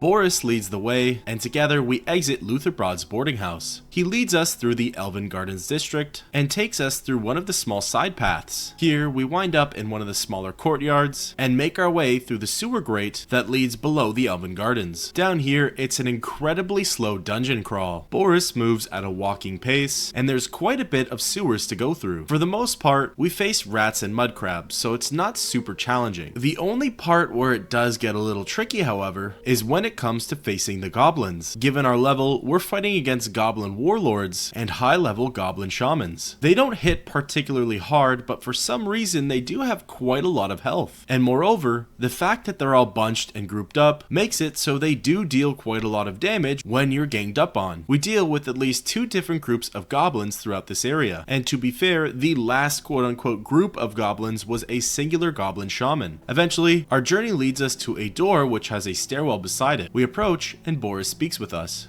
Alright, the room with the table is just through this door. I always wondered who put it there. I happen to know that if you go up the stairs there, you can get a vantage point on the meeting room. I think I'd better be the one to handle the meeting. You'll be my backup. Keep watch from above in case of trouble. We tell him that we'll meet the sponsor. No, it should be me. I have a blood debt to repay these Mythic Dawn assassins. Besides, I've trained for this kind of thing my whole life. We insist that we'll meet the sponsor. Very well, we'll do it your way. Be careful and remember, we can't leave here without that book. It's our best chance of getting the amulet back. We tell him we're ready when he is. Listen, I may not survive this, but if I don't, you must. You must recover the book and find the Amulet of Kings. We tell him that we understand and that we'll do it together. I'm glad to have you at my back. Okay, let's do this. Boris ascends up the stairs and goes to his position, and now it's time for us to go through the doors into the sunken sewers. On the other side, we see a table and a chair just as we read in the note to Gwyneth. We wander over and sit in the seat. Before long, we hear footsteps approach us, and the gate to our left opens to reveal an agent of the Mythic Dawn.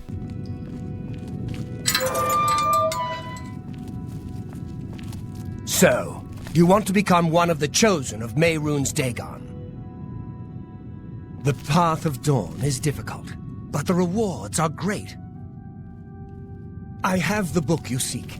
With it and the Master's 3 other books, you will possess the key to enlightenment. But I told you to come alone!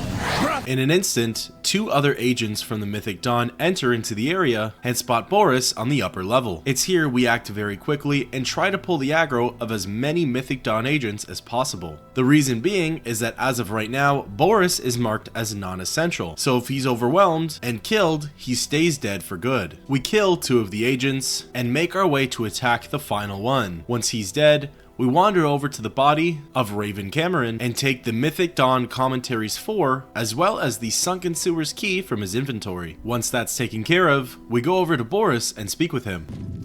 Now that you have all 4 books, you should be able to handle things from here. I'm going to Cloud Ruler Temple. My place is at Martin's side. We exit the conversation. I'll see you back at Cloud Ruler Temple. Good luck. From here, our compass leads us out of the sewers through the Mythic Dawn's hideout. The way back is a bit challenging as we have to face another group of goblins, which entails facing more warlords and shamans. Eventually, the pathway leads us all the way to a ladder, which allows us to ascend all the way back up to the Talos Plaza district. Once back outside, we make our way over to the Arcane University and back into the Mystic Archives in order to speak with Tarmina yet again. Tarmina, this is my Mystic Archives. Keep it neat, keep it quiet. No eating in the stacks. We bring up the discussion regarding the Mythic Dawn. To find their secret shrine to Mehrunes Dagon, you'll need to study the 4 volumes of Mainkar Cameron's commentaries. It is a fairly common practice of these kinds of esoteric cults to put hidden messages within their sacred writings. In effect, simply by finding their way to the shrine, prospective members have already passed the first test on the road to enlightenment. You've piqued my curiosity about this puzzle. I will think on it myself and let you know if I have any ideas. Check back with me tomorrow after I've given this matter some thought. We exit the conversation.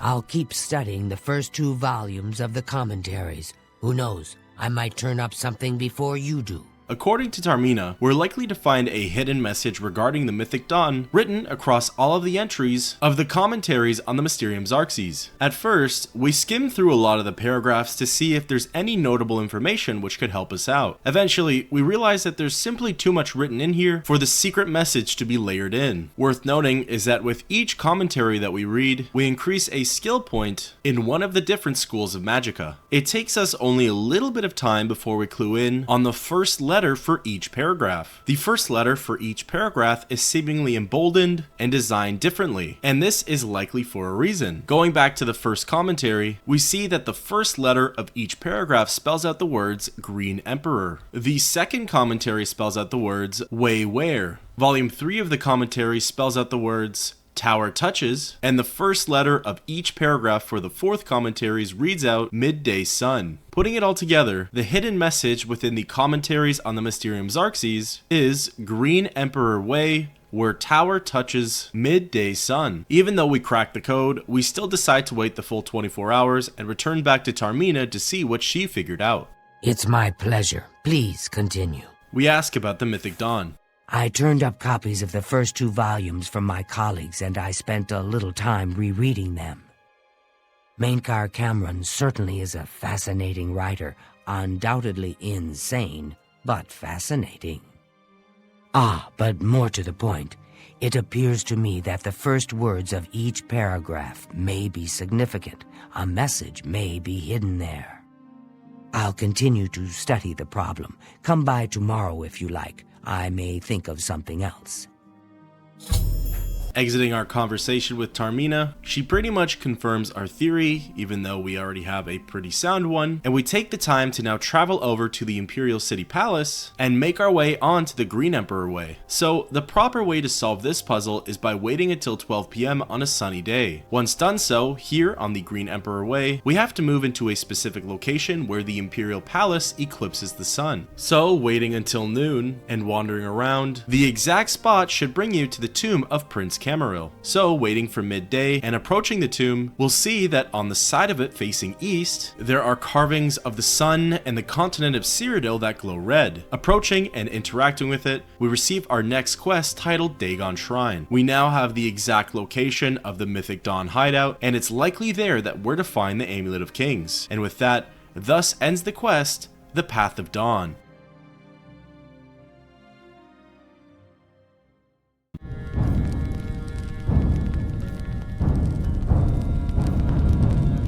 We pop open our map to see exactly where the Mythic Dawn's secret hideout is. Remembering the glowing inscriptions and what was specifically marked, we know it's above Shadenhall. So following our compass, we see that the Lake Arius caverns are marked. We take a look for our closest discovered location, which in this case is Lord Rugdump's estate. Fast traveling over, we mount our horse and ride a short distance southwest. Eventually, we find ourselves on a paved path that leads us all the way to the Lake Arius caverns. We dismount our horse and slowly approach the entrance. We're unsure of what awaits us on the other side, so we prepare ourselves for anything. Entering on through, we receive a quest update to keep our eyes peeled for the Mythic Dawn Shrine. Immediately after the first corner we turn, we see signs of cultist activity. There are Mythic Dawn banners hung from the ceiling, and most importantly, a cultist is waiting by a passageway that leads further on into the caverns. We approach, and he speaks with us. Dawn is breaking. We respond with, "Greet the new day." Welcome, brother. The hour is late, but the Master still has need for willing hands. You may pass into the shrine. Harrow will take you to the Master for your initiation into the service of Lord Dagon. Do not tarry. The time of preparation is almost over. The time of cleansing is near. The doorkeeper leaves to unlock and open the door for us, and then he comes back. Harrow awaits within. You should not linger here. The doorkeeper was pleased with what he heard, so that's points for us. Our cover hasn't been blown yet, so we enter inside of the lair. Immediately, a dark elf rounds the corner and speaks to us. I am Harrow, Warden of the Shrine of Dagon. By following the Path of Dawn, hidden in the writings of the Master, Mankar Cameron, you have earned a place among the Chosen. You have arrived at an opportune time. You may have the honor to be initiated into the Order by the Master himself. As a member of the Order of the Mythic Dawn, everything you need will be provided for you from the Master's bounty. Give me your possessions, and put on this initiate's robe. We have an important choice here. We can decline, and therefore likely blow our cover, or we hand everything over. We choose the latter. Very good. Follow me. I will take you to the shrine. Harrow the Dark Elf begins walking away, and we follow him. We quickly take a look and see that we're wearing the Mythic Dawn robes. Together, we enter into a place called the Shrine Antechamber. This is a giant open area and seems to have Mythic Dawn paraphernalia tattered all over. We follow Harrow for a little bit and see that there's other Mythic Dawn members present within here. Go figure, but we don't have an idea on numbers. Eventually, Harrow goes through a door that simply leads us to the Dagon Shrine. Entering inside, Harrow stops and pauses at the entrance. We see that this is definitely a gigantic area, and there's likely a lot of significance to it. Harrow still doesn't move, so we speak with him to see what's happening. Shh! The Master is speaking! Immediately, we recognize that Mankar Cameron himself is present within this room. We make way to hear him speak. The Dragon Throne is empty, and we hold the Amulet of Kings. Praise be to your brothers and sisters. Great shall be their reward in paradise. Praise be. Hear now the words of Lord Dagon. When I walk the earth again, the faithful among you shall receive your reward, to be set above all other mortals forever. As for the rest, the weak shall be winnowed, the timid shall be cast down, the mighty shall tremble at my feet and pray for pardon. So saith Lord Dagon. Praise be. Your reward, brothers and sisters. The time of cleansing draws nigh. I go now to paradise. I shall return with Lord Dagon at the coming of the dawn. Mankar Cameron walks away from the altar and begins to cast some foreign magic.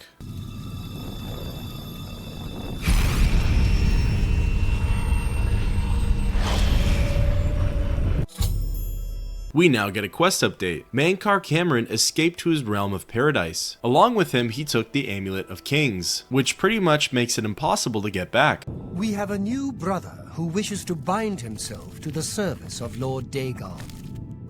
Advance, initiate. Our quest update does detail though that the Mysterium Xarxes is still here, and that becomes our next grab. Before we can do anything, however, we're called out in front of the entire cult. You have come to dedicate yourself to Lord Dagon's service. This pact must be sealed with red drink, the blood of Lord Dagon's enemies.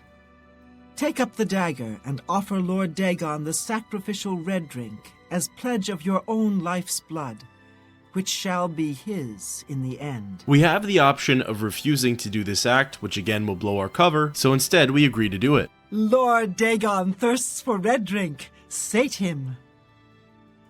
Bruma Cameron wants us to kill the Argonian sacrifice. We approach the altar and see the silver dagger. Beside it is actually the book that we need, the Mysterium Xarxes. We're tempted to grab it right now, but there's too many eyes on us. So we just take the dagger and approach the prisoner, Julius. Trying to speak with Julius will just give us the option of freeing him, which, again, if we do so, will likely blow our cover. So instead, we equip the silver dagger, and in one swift slash, kill the Argonian. Well done. You are now a member of the Order of the Mythic Dawn, one of the Chosen. Your life belongs to Lord Dagon.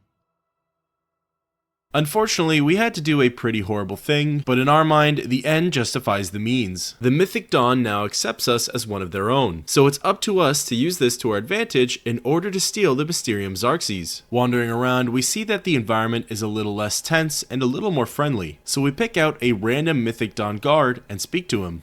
Welcome, brother. You are one of the Chosen now.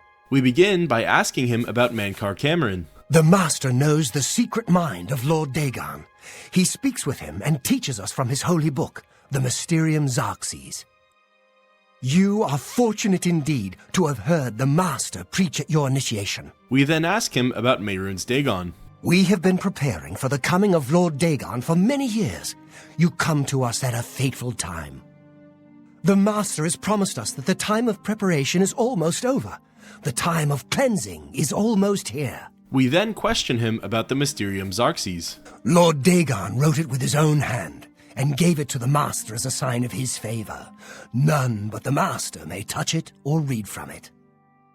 You were fortunate to have heard the Master read from its sacred pages. Then lastly, we ask about the time of cleansing. It is very near. Don't worry. We await only the Master's word before we throw open the gates to Oblivion. When Lord Dagon himself walks the earth, our victory will be complete. He will rule over Tamriel and the Mythic Age will be restored. Exiting the conversation, we note that the time of cleansing sounds pretty bad. We expected the Mythic Dawn to do its worst by trying to make Mehrunes Dagon walk on Nirn, but knowing that they have a time frame and a plan set in motion certainly unsettles us. Trying to venture off around the lair, we notice that Harrow the Dark Elf follows us around. This is likely meant as a sign of distrust, and that he's set to keep an eye on us to make sure we don't cause trouble. The rest of the accessible lair itself is relatively small. From what we see, there's probably around 10 or so Mythic Dawn agents. Apart from the rooms we've already been in, there's one room dedicated to worship and meditation, and there's another room dedicated to rest and relaxation. At one point, we made our way back to the first area of the antechamber, and of course, Harrow was following us, when all of a sudden, another member of the Mythic Dawn cult ran up behind us and began attacking him. I have no clue as to what started the altercation, but we've seen something like this before with the Dark Brotherhood, where at one point, Antoinette Marie began attacking Ochiva, and it ended in one of them dying. We knew that this was likely going to be a fight to the death, and worst case, one of the lowly cult members gets killed and we don't have to deal with them afterwards. Well, best case, Harrow himself dies and we're able to get all our gear back. Well, unfortunately, it was the former of the two, but still, there's nothing we can quite complain about. With all of that commotion out of the way, it was finally time to enact our plan. We went back into the Dagon Shrine room in order to isolate Harrow. Then from here, we took out our silver dagger, which we were allowed to keep, and began hacking away. Obviously, we didn't have any of our good gear, and the dagger would only do so much damage. Plus, Harrow kept healing after every combo we managed to land. Eventually, we were able to overwhelm him and defeat him. We happily looked inside of his inventory and noticed that every single one of our items was there. We took everything back and equipped our best gear. It was now go time to rush the altar and grab the Mysterium Xarxes. There were only 2 Mythic Dawn agents in our pathway remaining. The first one was the guard whom we spoke to earlier, and he was absolutely no problem to defeat. The second was Bruma Cameron, the cultist who had us kill Julius. Bruma didn't have very much health, however, she did wield a very powerful Staff of Storm, which took down a decent chunk of our health. Eventually though, we were able to defeat her as well. From here, we rushed up to the altar and opened up the Mysterium Xarxes. Inside was an abundance of Daedric scripture, writing, and runes, and we weren't able to understand any of it. Adding it into our inventory had this effect.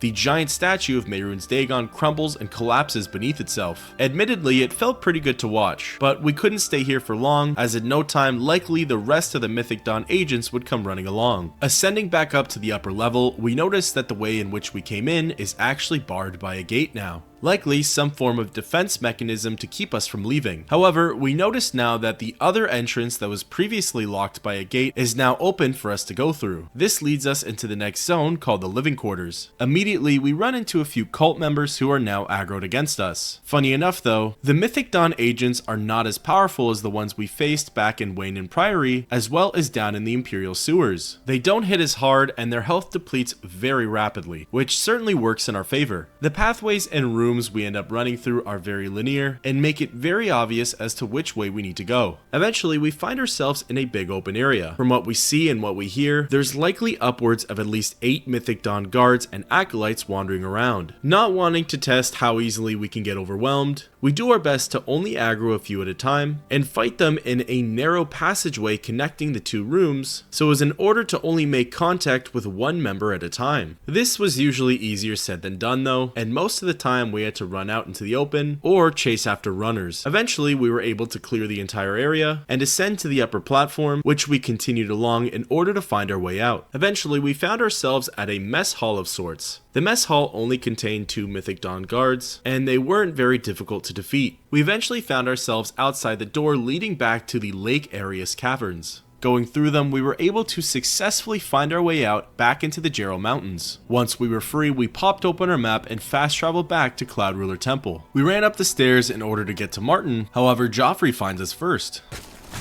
Thank Talos you've returned safely. Do you have the amulet? We tell him Mankar Cameron escaped with it. Please tell me you have some good news. We reply that we have the Mysterium Xarxes. Ah, good. You should take that to Martin right away. He'll be in the Great Hall reading. He's hardly taken time to sleep since you left. With that, the conversation ends and we continue to rush through the doors of the temple. Inside, we see Martin reading at a table. We approach and speak with him. Ah, you're back. I told Joffrey not to worry. I can see you've had bad news. You didn't recover the amulet, did you? We say no, but we have the Mysterium Xarxes. By the 9! Such a thing is dangerous even to handle. Forgive me. You were right to bring it, but you'd better give it to me. I know some ways to protect myself from its evil power. We ask if the Xarxes can lead us to Cameron. I don't know. Maybe. I suspect that the secret of how to open a portal to Cameron's paradise lies within these pages. But I will need time.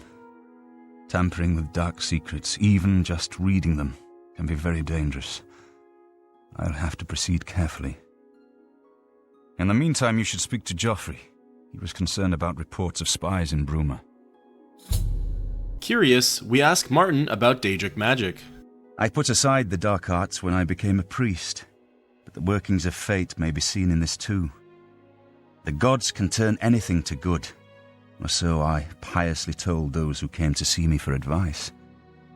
Perhaps I may yet come to believe it myself. We then ask about the Mysterium Xarxes. This evil book was written by Mehrunes Dagon himself, and given by him to Mankar Cameron. I believe Mankar Cameron used it to create his paradise. It should give us the means to open a gate there ourselves. I will continue studying it. Finally, we ask about the Oblivion Gate. It is now clear to me that the only way to stop the Oblivion invasion is to relight the Dragonfires. Emperor, Amulet, and Dragonfire. With these divine gifts, the Daedra of Oblivion have been kept at bay for thousands of years. While the Dragonfires burned, the divine barriers kept the Daedra from making more than fleeting visits to our world. But the Dragonfires can only be relit by an heir of the Septim blood, wielding the Amulet of Kings. This was the essence of Mankar Cameron's plot. He was undone only by the merest chance. But his complete victory remains perilously close. We must recover the Amulet of Kings and relight the Dragonfires before it is too late to stem Dagon's invasion. With that, we exit the conversation. Standing behind Martin and just over his shoulder, we see that our old friend Boris made it here safely. We go to speak with him. I never had time to properly thank you for your help back in the Imperial City. I wouldn't have made it back here if it weren't for you. Now that we have a free moment, I thought you might be able to use some tricks I've picked up fighting with the blades over the years. Nobody who hasn't trained with the blades will know these moves, so you should find them useful. See, when they swing at you sidearm, you twist your wrists like this. Exactly. You're a natural at this. Let me show you another one. We quickly ask him about Cloud Ruler Temple. I haven't been to Cloud Ruler since I was a young trainee. It feels good to be back. The blades have always been here, and always will be. We've unfortunately lost the Amulet of Kings yet again. However, we've gained a mysterious, evil, and powerful book in its place, the Mysterium Xarxes. Hopefully soon, Martin can fully decipher it so that way we can get the amulet back. With that, thus ends the quest, Dagon Shrine.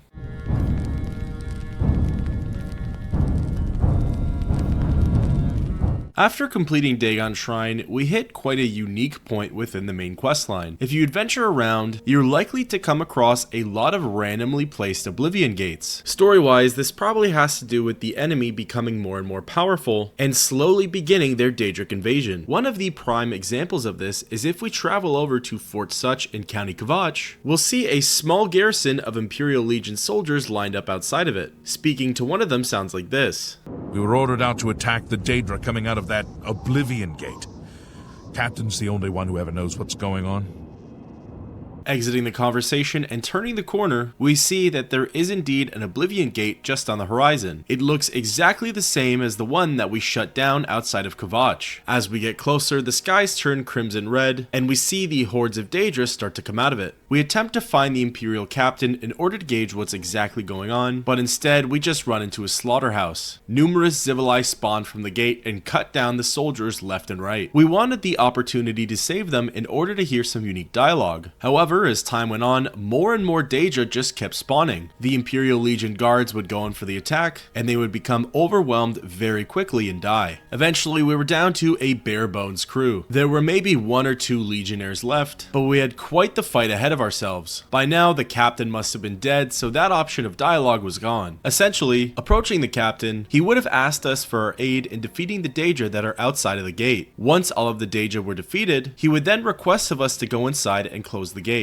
All the meanwhile, him and his men would stay on the outside, defeating any more Daedra who would come through the portal. At this point, we recognized that by continued fighting, we'd end up losing our life. As soon as we see the last legionnaire go down, we decide it's time to take the high road. We make a quick break for the portal and enter on through. Once inside, we don't stop running as we know that more than likely, there's going to be a horde of Daedra behind us. Now, the unique part about these non-essential Oblivion gates is the fact that they could be one of 7 different variations. The Fort Sutch Oblivion gate will either teleport us to random Oblivion worlds 2, 3, 4, or 7. In this instance, we got teleported to World 2. According to the unofficial Elder Scrolls pages, the land of World 2 in of itself is pretty barren in terms of loot. It's through the towers though that this world really shines. In total, there are 7 that we can enter into. In the middle is the main tower, called Portals of Natural Disaster. Leading into the main tower are the surrounding 6: Eruption, Landslide, Tsunami, Tornado, Earthquake, and Hurricane. We happen to have entered through Tornado. Tornado puts us 1 level higher than we need to be, so by jumping down carefully onto the platform beneath us, we can make our way into the Rending Halls. From the Rending Halls, it becomes a pretty standard and classic dungeon crawl. We fight our way through Daedra and ascend the tower. Eventually, we find ourselves in a place called the Corridors of Dark Salvation. We continue to slash our way through some powerful Daedra and make our way up to the tower's peak. We walk out into a familiar setting. This appears to be the same area as the one we closed the Kvatch Oblivion Gate. The zone's name is Sigillum Sanguis. Wasting no time, we rush past all of the enemies and go to remove the Sigil Stone. Once done, there's roughly a 10-second buffer before the gate actually closes. Before we know it, a flash of light blinds our eyes and we're teleported back to the land of Cyrodiil. The only enemy left out here is the Dremora Valkanaz, which came into Cyrodiil as soon as we entered inside of Oblivion. Unfortunately, there's no glory or reward for completing this quest. It's not necessarily even a part of the main quest line, and the only reason it's included along with it is because the Imperial Legionnaires ask us to close it. That makes this sort of a non-journal quest. If the Legionnaires were left alive, especially the captain, they'd be praising and thanking us for our efforts. But for now, Fort Sutch is quiet yet again, and this is only a taste of the Oblivion Gates to come. With that, thus ends the quest, Attack on Fort Sutch.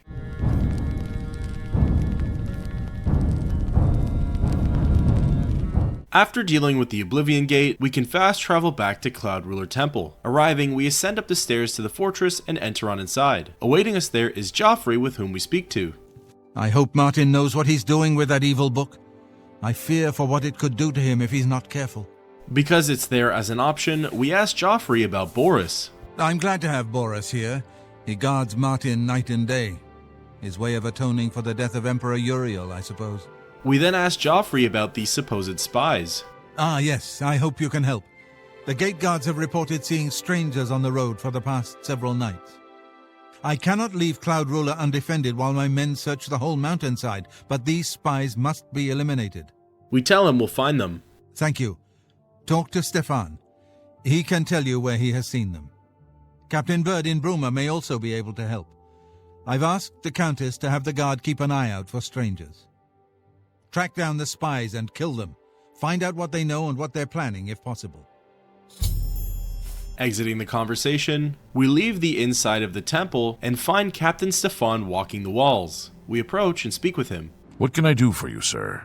We ask him about the spies. We always see them near the rune stone at dusk. They aren't too woodcrafty, but Grandmaster Joffrey has forbidden us to range too far from the walls. But it seems that you have been given the freedom to attack the enemy that we all crave. Good luck. We will keep the Emperor safe here. Don't worry. Exiting the conversation, we pop open our map and see that the runestone is a short distance away. We stumble our way down the hill and eventually find ourselves at the base of the Hestra runestone. We remember what Captain Stefan told us. The spies are usually active at around dusk, so we force a wait until 7 PM, and to our surprise, standing right in front of us is a woman. As soon as she officially spots us, she conjures her Mythic Dawn armor. A fight breaks out, but it doesn't last very long. 2 swings with Goldbrand and the enemy was defeated. We get a quest update telling us that her name was Jurl. The update also tells us that we should probably go check in with Captain Bird in order to gain more information. Before going, we look inside of Jurl's inventory and notice that she has 2 keys on her, one leading to a basement and one for her home. It's at this point we travel to Castle Bruma and head on inside. From here we make our way into the captain's barracks and spot Captain Bird amongst the rest of the watchmen. We approach and speak with him. Go away! I'm Captain Bird, commander of the Bruma Guard. We inquire about the spies. Except for Jurl coming back from a trip down south, things are pretty quiet. Not much travel right now with the Oblivion crisis.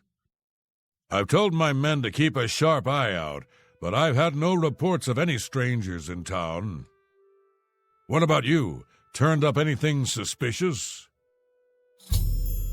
We inform Captain Bird that Jurl was a Mythic Dawn agent. God's blood! So she was the spy? Seems there's no one you can trust these days. Since you're working with Cloud Ruler Temple, I'm going to authorize you to search Jurl's house. I'll pass the word to my men. We won't interfere. I trust that you'll handle things appropriately. The less I know about it, the better. Exiting the conversation with Captain Bird, we leave the barracks and exit the castle. From here, we make our way across town and find ourselves at the entrance of Jurl's home. Entering inside, everything seems within the ordinary. There isn't anything telling within her chests, shelves, dressers, and barrels, as well as there isn't any evidence left out. The one thing we do notice is a trapdoor leading down to Jurl's basement, and wouldn't you know it, the basement key that we looted off of her is the same key that unlocks it. Descending down, we find a secret room that looks like it's housing a second person. Down here we find multiple copies of different volumes for the commentaries on the Mythic Dawn, and most importantly, we find a note titled Jurl's Orders. Reading it, we receive a quest update that we should bring these orders immediately to Joffrey. The orders read, Jurl, the Master was pleased to hear of your activities outside of Corel. The more gates that we open, the nearer we are to glorious cleansing. The Master has chosen you and Severi for a most crucial mission, a sign of your advancement through the ranks of the Chosen. We have learned that the Septim Heir has gone to ground at Cloud Ruler Temple, the lair of the accursed blades. The Master has made its destruction the top priority of the Order, and Lord Dagon has committed whatever resources are required. Pending your report on the Septim's activities at Cloud Ruler Temple, and your assessment of temple defenses and possible routes of escape, we plan to open a great gate in the open ground before Bruma as soon as possible. Remember, the first 3 lesser gates represent only the preliminary stages of Great Gate deployment. Do not in any way compromise your cover in defense of these gates. New ones can be quickly and easily reopened, and once the Great Gate is opened, the fall of Bruma is assured. Cloud Ruler Temple cannot stand long after that, and the Septim will be caught like a rat in a trap. We would welcome any further details you can offer concerning the Imperial agent who rescued Martin from Kvatch, but again, we caution you, do not risk a confrontation. This individual is not to be trifled with. The dawn is breaking, Ruma Cameron. Feeling somewhat flattered that the Mythic Dawn considers us a threat, we put those feelings to the side as now we have even more grave news. The Mythic Dawn has planned to open something called a Great Oblivion Gate, in the hopes that it's going to overwhelm the city of Bruma and in turn cause the collapse of Cloud Ruler Temple. We should definitely hand these orders over to Joffrey as soon as possible. Before doing so though, we return back to the city of Bruma in hopes of finding the second spy, someone by the name of Severi. We take a look at the titles for each home and notice that none of them belong to this person. Only then do we remember that both the spies usually kept an eye on Cloud Ruler Temple at dusk. Given the current time, we decide it best to check the Hestra Stone. As we get in close, we notice movement and light going on behind one of the boulders. It's then that Severi Farum, the second spy, leaps out from behind the rock fixture and begins attacking us. Severi takes a little more than 2 hits to kill, however, she still isn't very difficult, and within no time we successfully kill the second spy. Now, we're able to return back to Cloud Ruler Temple and report back to Joffrey on our success as well as what we found out. What have you learned about the spies? We show Joffrey Jirl's orders. Excellent work. I knew I could count on you. The gods did not idly choose you as their agent, whatever you may think. But it is clear that Mankar Cameron will soon bring all his power to bear against Bruma. I will warn the Countess of the danger. You should speak to Martin. I believe he has made some progress with the Mysterium Xarxes. With that, we exit the conversation and head inside of the Great Hall area of Cloud Ruler Temple. Here, we approach Martin and speak with him. I've deciphered part of the ritual needed to open a portal to Cameron's paradise. The Xarxes mentions 4 items needed for the ritual, but so far I have only deciphered one of them. The blood of a Daedra Lord. In fact, Daedric artifacts are known to be formed from the essence of a Daedric Lord, from whence they derive their great power. Not an easy thing to come by, obviously, but we will need a Daedric artifact. Bring it to me when you have acquired one. We ask Martin about the Mysterium Xarxes. I've learned that the Mysterium Xarxes is both the gate and the key to Cameron's paradise. In some sense, the book is Cameron's paradise. Mankar Cameron bound himself to the Xarxes when he created his paradise, using dark rituals which I will not speak of further. A gate can be opened from the outside, however. It will be more difficult, as I will have to temporarily bind myself to the book. But I believe it can be done. I will continue working to decipher the arcane items needed for the binding ritual. With that, we end the conversation, and thus officially ends the quest, Spies.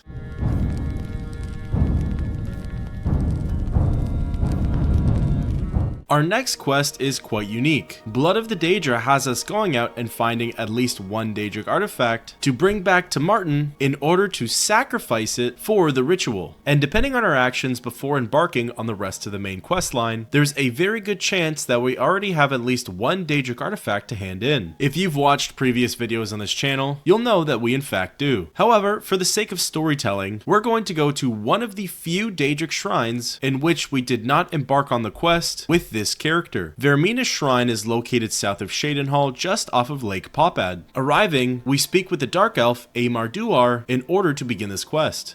Who are you? Who dares to walk in the House of Shadow? What business do you have with the Lord Vermina? We inquire about the Shrine of Vermina. Here we worship Vermina, praying for her to grant us true visions. What is your business here? We say we wish to speak with Vermina. To speak with Vermina, you must offer a black soul gem to the Daedra Lord. A pretty straightforward task. We know that we have a black soul gem back in our private stash in the Imperial City. Fast traveling over to the Market District, this is when something quite remarkable happens. After completing the quest Dagon Shrine, whenever we're in a major city, if one of the various undercover Mythic Dawn agents spot us, they'll automatically blow their cover, transform, and attack us on sight. In this case, Ulan Athram the Dark Elf lost his life because of it. Moving along, we go to our hidden stash and pull out our black soul gem. From here, we're able to fast travel back to the Shrine of Vermina and interact with her statue. We meet again, mortal. For we have met before, whether you know it or not. When you mutter in your sleep, you speak to me. When you waken wet with sweat, you've just left my house. I dwell in your dreams. I savor your nightmares. Now you will serve me. The wizard Artifact has the orb of Vermina, snatched from the dreams of my followers and dragged into the waking world. Travel to his tower and retrieve my orb. Take care, though, mortal. In my orb, Archved has found more than he bargained for. To recap what she said, her mission is relatively straightforward. We're to go to Archved's Wizard Tower, which is a short distance south, gain entrance inside, make our way through it, and find the Orb of Vermina. Arriving at the fort, we enter on through the doors. I've always liked Archved's Tower, and found the concept of it very fascinating. Because of Archved's greed and treachery towards Vermina, she essentially trapped him in a nightmare hellish world for the rest of eternity. And that nightmare world is slowly manifesting itself in Archved's Tower. Within the tower, all throughout the zones, we end up facing numerous amounts of Daedra. Each zone that we go in has some sort of horrific theme. On most occasions, the theme is there for pure aesthetics. However, on the rare one, we actually get to go through a puzzle-like scenario until we reach the other end or come to the door that has the next zone. A lot of Archved's deepest fears tend to revolve around dead bodies and all that comes with that territory, such as blood, limbs, zombification, and mutilation. Eventually, after dungeon crawling through numerous zones and fighting off lots of Daedra, we end up at a ladder that leads us to Archved's Death Quarters. The Death Quarters is the smallest and most simplified zone, yet in some ways it can be considered the most horrific. Archved lays permanently asleep in his bed to be tortured for the rest of eternity. In the corner of the room we find the Orb of Vermina. Next to the orb are a few notes that details his slow descent into madness and the ways that torture has affected him. After grabbing the orb, we can escape the tower through a hatch that leads topside. Once we're back in the outdoors, we can fast travel back to the shrine and present the orb to Vermina. My orb is returned, and Archved will live out the rest of his days in nightmare. It is fitting. You have proved yourself, mortal. It is fitting as well that you should bear my token. With that, we complete the quest of Vermina, and she hands us over the Skull of Corruption, aka a Daedric Artifact. There are a total of 15 Daedric Artifacts that we can hand over to Martin. There are some that are extremely useful no matter what class or race you're playing. And on the other hand, again, given the circumstances of your character, there might be some that you have zero use for. In our case, there's probably at least half a dozen in which we don't use. So with that in mind, and with at least one Daedric Artifact secured, we approach and speak with Martin. The next section of the Mysterium Xarxes is very difficult. I haven't deciphered the rest of the ritual yet. I hope you are making better progress. We bring up the topic of Daedric Artifacts. I won't ask what you went through to obtain this, my friend. I know all too well the depravity of the princes of Oblivion. Are you ready to give me the artifact? Remember, the ritual will consume its physical form. It won't be seen again on Tamriel for many years.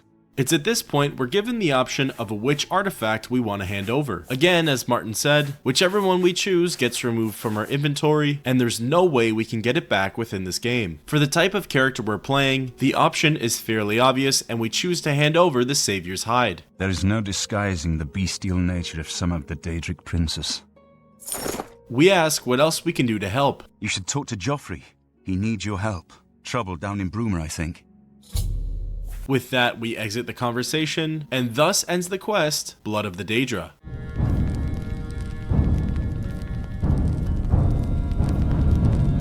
Before we can even set out and look for Joffrey like Martin suggested, Joffrey ends up finding us first. I've just received word from the Countess of Bruma that an Oblivion gate has opened outside the city. It seems that the Mythic Dawn are putting their plan to attack Bruma into motion.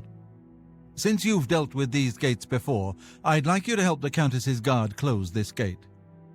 Once they've seen how it's done, they should be able to handle any new gates on their own. We ask where the gate is. Captain Bird is waiting for you outside the Bruma City gate. He'll show you the Oblivion gate, although I doubt it will be hard to find. We leave the conversation and exit Cloud Ruler Temple. Popping open our map, we see that the Oblivion Gate opened up right outside of Bruma's East Gate. We travel over to the stables and see the Captain's guard standing nearby. We approach and speak with Captain Bird. Thanks for coming. Since we had the hero of Kvatch available, I didn't think it made sense to try this on our own the first time. We're ready when you are. Just say the word and we'll follow you into that hell-spawned gate. We tell him we're ready. All right, give me a minute to talk to the men. Everyone's a bit jumpy right now.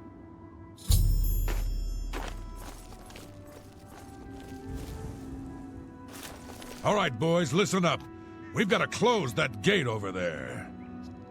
Nobody likes the idea of going into that thing, but it's our job, and we're going to do it. If we don't, Bruma ends up a smoking pile of rubble, like what happened at Kvatch. And that's not going to happen here, not while I'm captain of the guard. Boor, Soren, you're with me. The rest of you stay outside and kill anything that comes out of that gate. Let's show these bastards how we do things in Bruma. Damn right.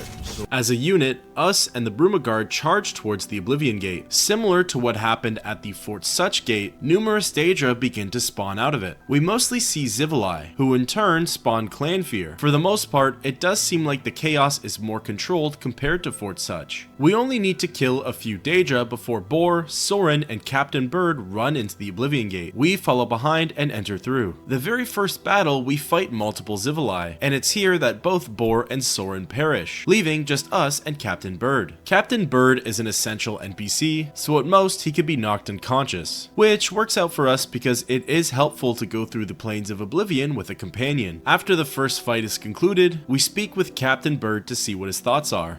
This is no place I ever wanted to find myself. I don't see how we can... No, we can do this. We have to do this. We have no choice. Glad you're here. We wouldn't have a chance otherwise. What's our next move? We tell him to follow us.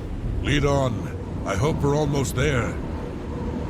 The rest of the Oblivion Gate is fairly standard to what we've seen through Kvatch and Fort Sutch. We travel around the exterior of the Plains of Oblivion and fight our way through Daedra patrols. Most of the patrols are comprised of Zivilai, Jamora Kin Marchers, and Daedroth. The Bruma Gate Oblivion world is relatively straightforward. It consists of 3 different keys in which all are connected. The first key contains the actual Oblivion Gate itself. The second key contains the main tower in which we need to go inside of. And the third key, although not necessary to go to, is a smaller section and contains minor loot. Once we fought our way through all of the ground patrols, we find ourselves outside of the tower titled the Fury Spike. Our experience within the Fury Spike is closer to that of the Kvatch Gate than it was to the Sutch Gate. We started out on the ground floor and made our way into the Rending Halls. Through the Rending Halls, we would ascend up the tower, fight against a room full of Daedra, and exit back out onto an even higher level of the Fury Spike. After doing the same jig multiple times, us and Captain Bird emerged out onto the highest level of the Fury Spike. Here, we defeated the Sigil Keeper, took his key, and entered inside of the Sigillum Sanguis. In here, we pulled the exact same stunt that we pulled at the Sutch Gate. Instead of attempting to fight back against the enemies, we bull rushed to the top of the zone and went straight for the Sigil Stone. We pulled it out, and after 10 or so seconds, the world itself collapsed. In an instant, we found ourselves back outside the city of Bruma. Captain Bird was with us, and the remaining Bruma Guard came rushing over.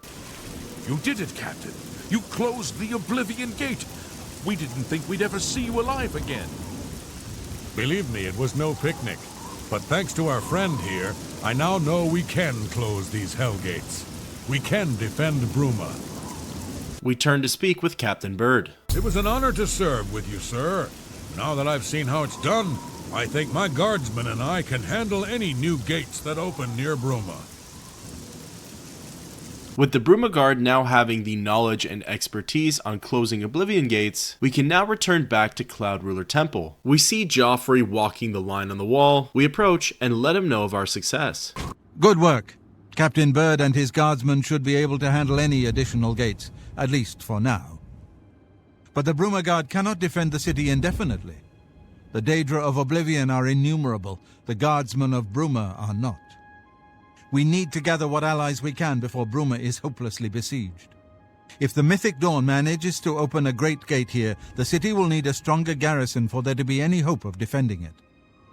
You should speak to the rulers of the other cities of Cyrodiil, as well as the Elder Council. Ask them to send aid to Bruma before it is too late. We ask what else we can do to help. Martin made some progress on the Mysterium Xarxes while you were gone. You should speak to him about it. We inquire further about aid for Bruma. Bruma cannot hold off the hordes of Oblivion alone. You should ask the rulers of the other cities of Cyrodiil to send help. With that, we exit the conversation. Joffrey has told us that it's best we ask the other major cities of Cyrodiil if they can supply any troops for the incoming massive attack on Bruma. He also told us that Martin has made further progress on the Mysterium Xarxes and has our next task laid out for us. With that, thus officially ends the quest, Brumagate.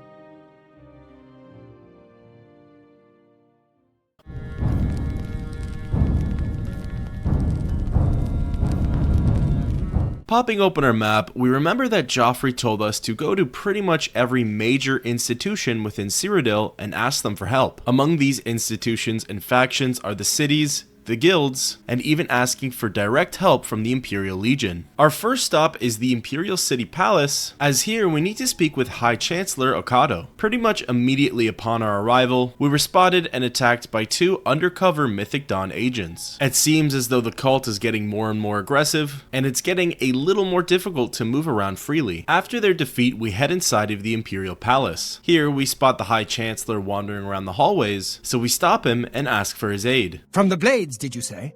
Joffrey sent you? What's this about? Quickly now. We ask him if he can send any help to Bruma. This is terrible news. Under normal circumstances, I would dispatch a legion or two to Bruma immediately.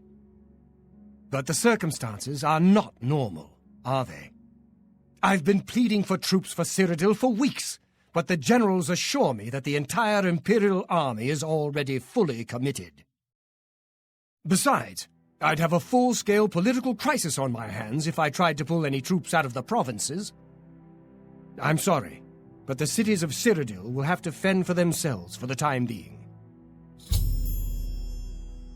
Asking for help from the Imperial Legion proves out to be a bust. You would think that with the Emperor's life being threatened as such, however, this is more than likely due to the fact that Martin's identity and survival is still unknown to most of the Imperial population. Regardless, we pop open our map and fast travel over to the city of Kvatch. To our surprise, even though Kvatch is still a smoking pile of rubble, we can actually approach Savlian Mattius in Castle Kvatch and ask him if there's any way he can send help.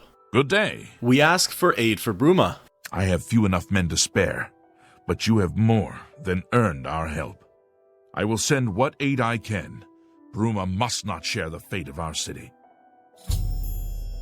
Exiting the conversation, it's just really funny to think about how the destroyed city of Kvatch can at least send one person, while the perfectly intact and practically flourishing capital of Cyrodiil can't even send over one Imperial Legion trooper. Important to note is that Savlian Mattius will only send help for Bruma if we have completed the quest Battle for Castle Kvatch. Now, if you've watched some of my earlier videos on this channel, you'll know that one of my least favorite quests in this entire game is Allies for Bruma. To me, I find Allies for Bruma incredibly repetitive, and even though it is optional, it's somewhat necessary to do. Pretty much every interaction with either the Count or Countess of each city goes as such. I used to admire you, but it turns out you're just a sinner like all the rest of us. With the talking down out of the way, we ask her for aid for Bruma. I would like to send help to Bruma, but I cannot risk weakening Anvil's defenses with that Oblivion gate open outside the city.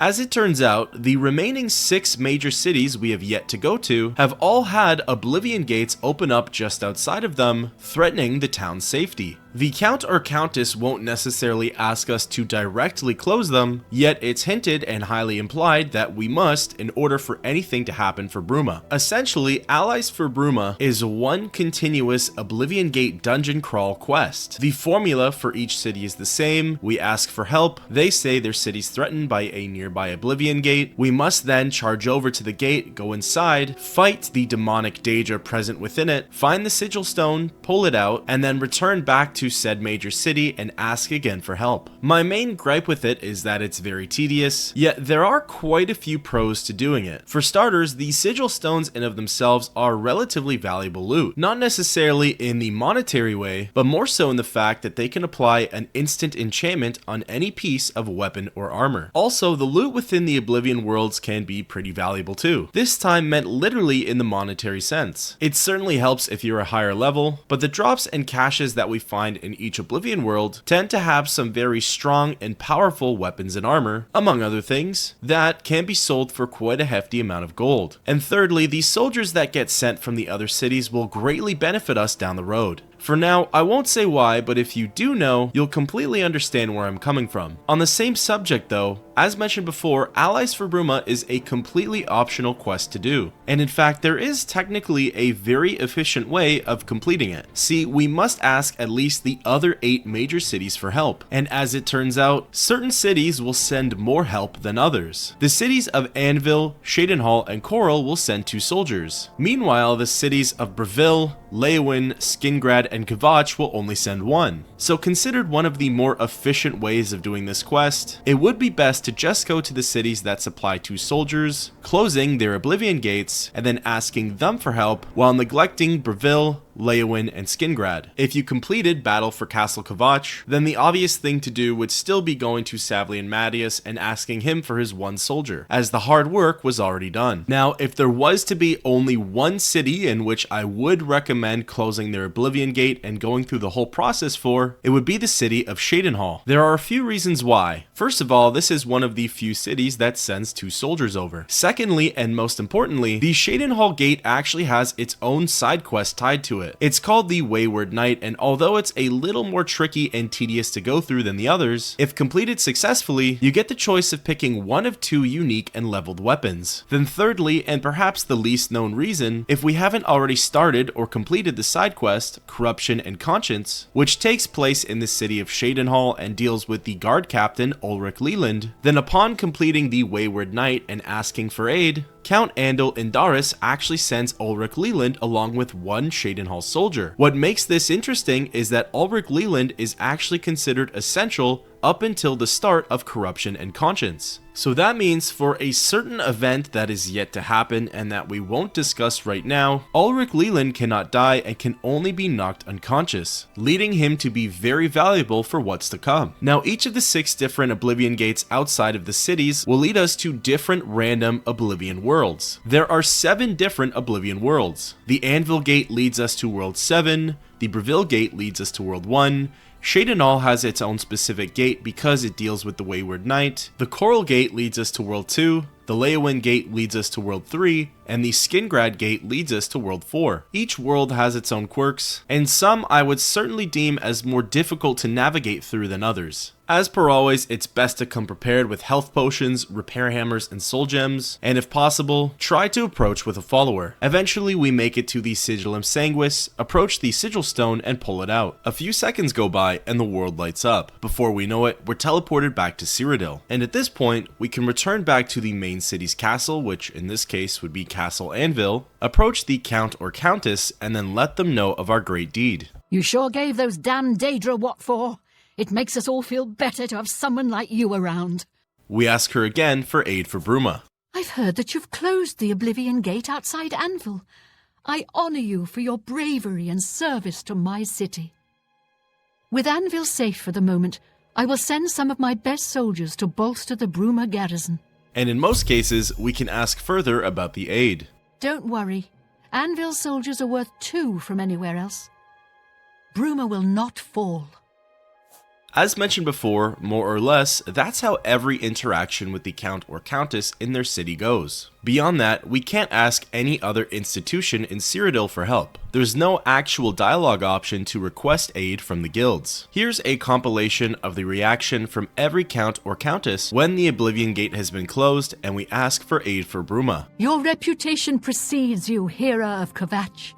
You have done my city a great service by closing the Oblivion Gate. I will now gladly send soldiers to aid in the defense of Bruma. Consider it done. Thank you for closing the Oblivion Gate that was threatening Breville. I will send my guard captain, Viera Laris, to Bruma's aid. I believe that the Count may want to handle this matter personally. Wait here. I will tell the Count you are waiting to see him. Your bravery is the talk of Skingrad. Well done! Mehrunes Dagon has no more love for my kind than for my mortal subjects. Less perhaps as we make poor slaves. You have helped me by closing the Oblivion Gate near Skingrad. I will likewise help you by sending aid to Bruma. I will not forget your service to me and to Cheydinhal. Rescuing my son from the Oblivion Gate was a daring feat. With the Oblivion Gate closed, I can now gladly send aid to Bruma.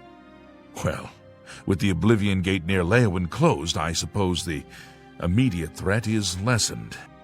I will do as you ask. Let no one say Leyawiin did not do its part to uphold the Empire. Overall, Allies for Bruma can be considered a repetitive and tedious quest. Yet, in a lot of ways, it's necessary and very fulfilling to accomplish. With that, thus ends the quest, Allies for Bruma.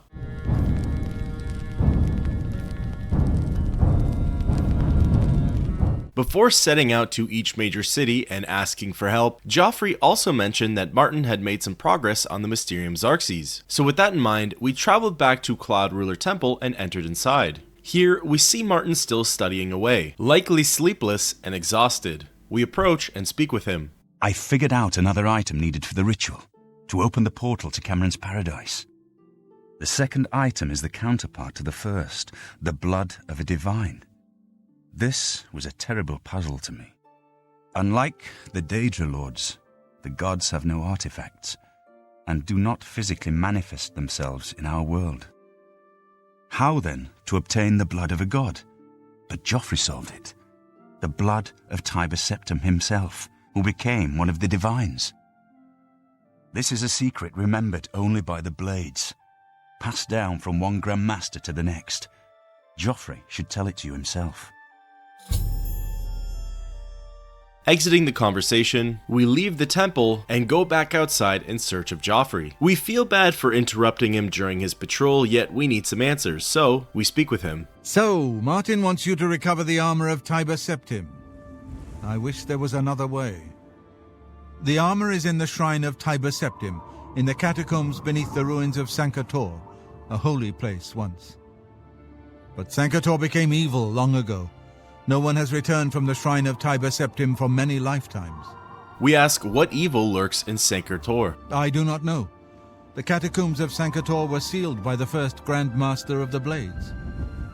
The four mightiest blades of Tiber Septim's day, Elaine, Valdemar, Relus, and Kaznar, went to Sankator and never returned.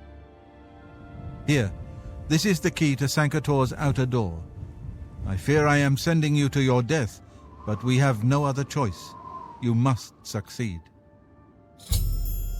We asked Joffrey about the armor of Tiber Septim. An ancient relic of the first emperor who became the divine Talos, the patron of our order. After the Battle of Sankator, Tiber Septim gave his armor to the Blades in honor of our role in his victory. The Blades built a shrine in the catacombs of Sankator, on the spot where Tiber Septim received the blessing of Akatosh. The armor has been there ever since. Before evil came to Sankator, this shrine was a place of pilgrimage for all Blades.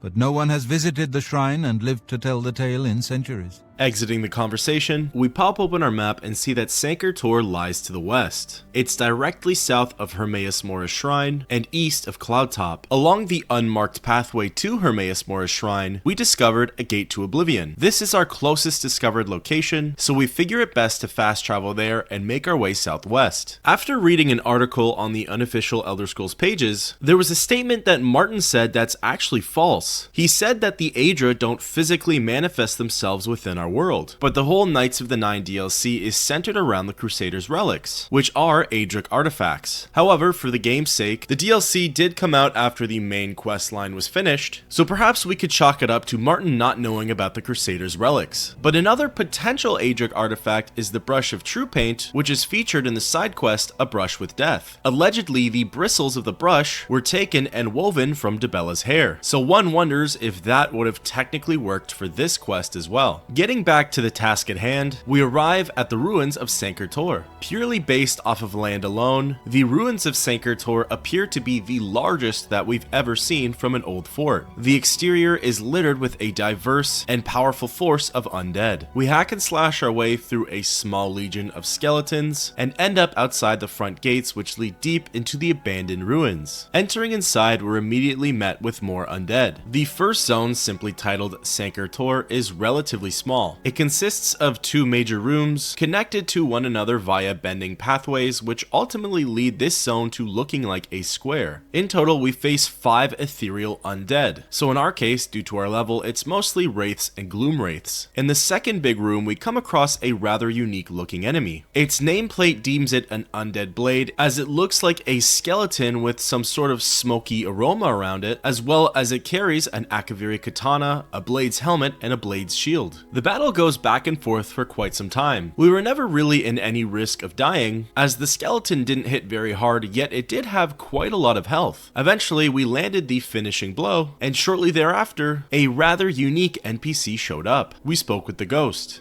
At long last, you have freed me. Now, I can finally complete my lord's last request. We ask who he is. I was Realus, loyal blade of Emperor Tiber Septim. I do not know how long I have been dead. It feels like an eternity. We then ask what happened to him.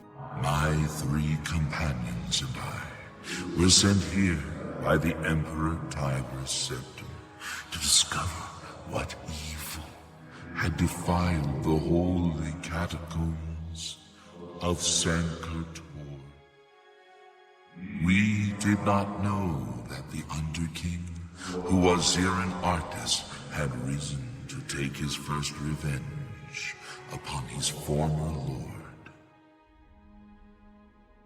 The Underking defeated and ensnared us in his evil enchantment and bound us here to guard forever the defiled shrine of Tiber Septim.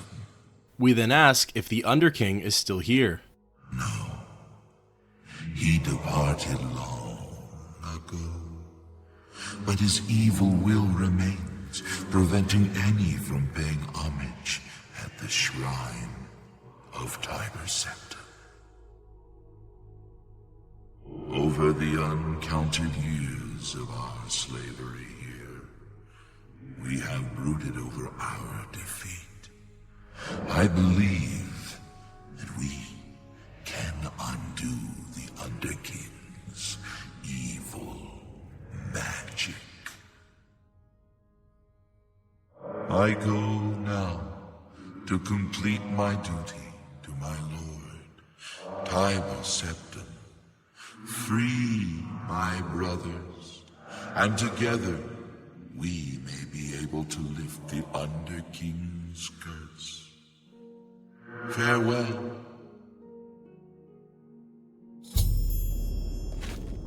The ghost of Realus leaves, and with that we get a quest update. If the name Realus sounds familiar, that's because Joffrey had actually already told us the tale of these 4 blades. It looks like our immediate task is to go through the rest of Sancre Tor in search of the remaining 3, and free them from their ethereal prison. The second zone we go into, and what acts as sort of the central hub, is called Sancre Tor Entry Hall. The entry hall holds access to 5 other zones, and within the entry hall there's only 2 ethereal undead that we have to fight. We see Relis descending down the stairs towards the central doors. These doors look very unique, and it leads to a zone titled Sancre Tor Tomb of the Riemann Emperors. Entering inside, we look around and see sarcophagi on either side of us. Down the center is a small tunnel full of light and what looks like to be powerful wind. Approaching it, we begin to take damage and receive a quest update. The armor of Tiber Septim is on the other side, yet as it stands in these conditions, there's no way to reach it. Approaching the tombs and sarcophagi, they appear to belong to several of the Riemann who ruled Cyrodiil. However, beyond this point, there's nothing left for us to do in here right now, so we exit back out into the entry hall and begin to make the rounds. The next zone we go into is titled the Hall of Judgment. The Hall of Judgment consists of multiple winding pathways, along with one smaller room and one larger room. In total, we end up fighting 8 different ethereal undead. Making it to the small room, we find the next undead blade wandering around. We engage in a fight, and similar to Relis, this one doesn't hit us very hard but has quite a lot of health. Eventually, we deliver the final blow, and a new ghost pops up. Have you seen Elaine or Valdemar? Realis fell in the lower chamber. We were separated. The fog blinded us. No, that was the dream. I am awake now. I must fulfill my oath to the Emperor before I can finally rest. Ending the conversation with Kasnar, all that remains is finding Valdemar and Elaine. We begin to backtrack and find ourselves on an upper level with some wraiths down below. After jumping down and defeating them, we follow the pathway which leads to the Sancre Tor catacombs. Entering inside of this zone, we're fortunate enough that we immediately run into the next undead blade. If your level is low enough and you're still looking for new gear, each undead blade after their defeat drops a relatively unique piece. Relis holds the Amulet of Anseh, Kasnar holds the Dai Katana, Mashahi's Cleaver, Valdemar holds Valdemar's Shield, and Elaine holds the Akaviri Katana, Northwind. After defeating this skeleton, we get a quest update that we only need to free one more. We see that this is the ghost of Elaine and we try to speak with it. Stand aside in the name of Tiber Septim and the Blades. Hinder me at your peril. Definitely a lot less dialogue offered there, but now all we have to do is seek the skeleton of Valdemar. We once again retrace our steps and end up back at the entry hall. Our compass leads us to a door that goes to a brand new zone titled the Sancre Tor Prison. The prison contains mostly small pathways and corridors. Eventually, we get to a point where we see a lowly skeleton with the nameplate of Warden Kastov. Warden Kastov roughly has the same stats as a skeleton champion, and for us is wielding a Daedric mace. A fight breaks out and eventually we defeat it. Looting the warden's body, we see that it holds a key to the prison. Taking it, we're able to unlock the door right next to us, which is also secured with a hard lock. This little area contains multiple pathways that weave within each other, and at the end of most of these pathways contains cells which hold more ethereal undead. In total, not including Valdemar or Warden Kastov, we can face anywhere between 5 to 7 enemies. Eventually, we get to a small open area, and at the end of one small pathway, we see our final target. We engage in combat, and similar to the previous 3 fights, have very little difficulty with it. After delivering the killing blow, we get a quest update that it's time to return back to the zone Tomb of the Riemann Emperors. We quickly decide to speak with the ghost of Valdemar. I know you. You freed me. Free my brothers, if they are still enslaved. Together we will cleanse the shrine of the Underking's foul magic. It would seem that the dialogue of each ghost is presented in no particular order. Valdemar begins making his way back to the entry hall and we follow suit. From the entry hall, we then go into the Tomb of the Riemann Emperors.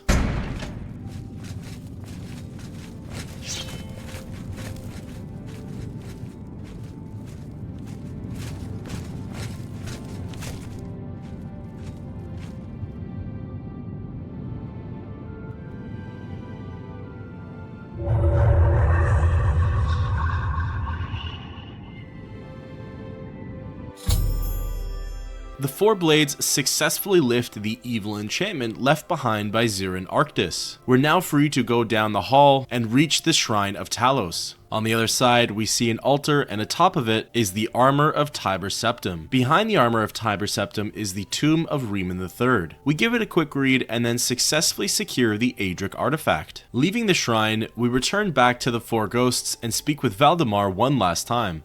We have fulfilled our last duty. We go now to Aetherius without shame. Farewell. Not only did we accomplish our task of receiving the Armor of Tiber Septim, but we were also successful in helping to lift the curse of Zirin Arctis, turning this unholy place back into hallowed grounds. We exit the interior of Sancre Tor and fast travel over to Cloud Ruler Temple. Here we seek out Martin and present to him the Daedric Artifact. My progress on the Mysterium Xarxes is slow, I'm afraid. How goes your search for the Armor of Tiber Septim? We tell him about the Cuirass of Talos. The Septim blood may flow through my veins, but you have the soul of a hero, the armor of Tiber Septim himself. Joffrey will be amazed to see it. You can reassure Joffrey that I will not destroy the armor. All I need is a scraping of Talos's divine blood. The blades are as touchy as priests about relics of Tiber Septim, it seems. We ask what else we can do to help. While you were gone, I've made some progress in deciphering the Mysterium Xarxes ritual. The third item we need is a great Welkynd Stone. You may have run across lesser Welkynd Stones. They're fairly common in Ayleid ruins, but a great Welkynd Stone will not be easy to come by. They have been plundered one by one over the years, due to their great value to mages and occultists. There is only one place that is rumored to still contain one. The ruins of the Ayleid city of Miskarkand, a place where many have perished seeking its great stone. But nothing else will do, so you must succeed where all others have failed. We ask him to tell us about Miskarkand, the capital of one of the ancient Ayleid kingdoms which flourished in Cyrodiil before the rise of men. It is said that the ruins are still haunted by the vengeful spirit of its last king. True or not, it is not a place to enter lightly. Be careful. We ask Martin about the Great Welkynd Stone, the pinnacle of Ayleid magic. Once, every Ayleid city had its great stone, but they've all been plundered over the centuries. All but one. The Great Stone of Miskarkand is reputed still to shine in the deep darkness of its ruined halls. But no one has ever done more than glimpse it from a distance. It is said to be guarded by the ghost of the last king of Miskarkand. We ask further about Miskarkand. Miskarkand is one of the most extensive Ayleid ruins in Cyrodiil. It was the capital of one of the ancient Ayleid kingdoms. You might find glories and laments among the Ayleid ruins useful. I have the library's copy at my table if you need it. Exiting the conversation, we have the knowledge of the third and second last piece we need to open a portal to Mankar Cameron's paradise. With that, thus ends the quest, Blood of the Divines.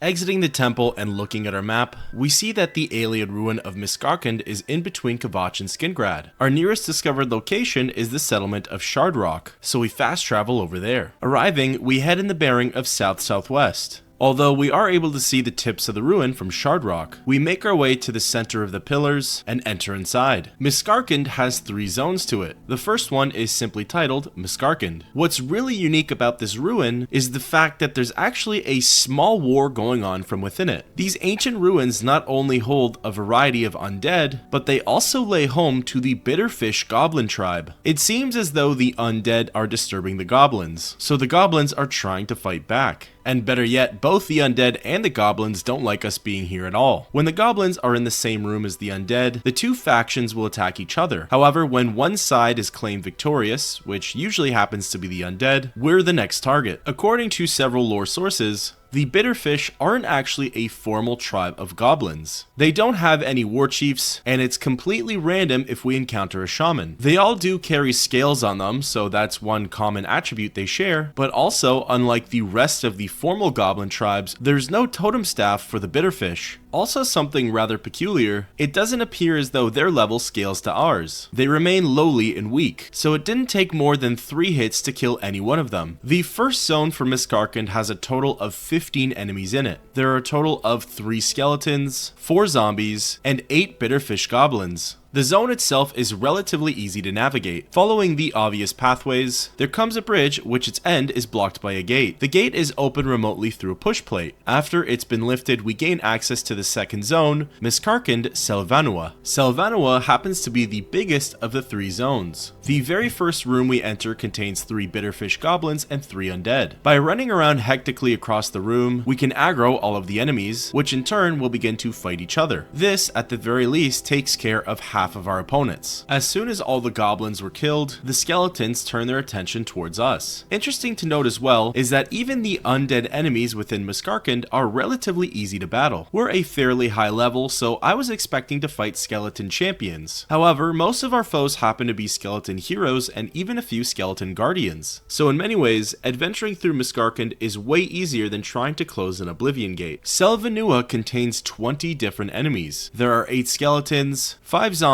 and 7 goblins. It doesn't take very long to move through the ruins, as again there are no intricate puzzles. Within no time we found ourselves outside the door of the 3rd zone. The 3rd zone, titled Sankertor Moramath, is the one that contains the Great Welkynd Stone. Walking through the elevated platform, we can even see it in the distance. Moramath contains a total of 8 zombies. We're very lucky in that our primary weapon of Goldbrand happens to have a flame enchantment. Zombies have a pretty extreme adversity to fire, so we were able to cut them down in no time. We were also able to reach the pathway that leads to the Great Welkynd Stone in relatively no time. Upon picking it up, we receive a quest update that we have to bring it back to Martin at Cloud Ruler Temple.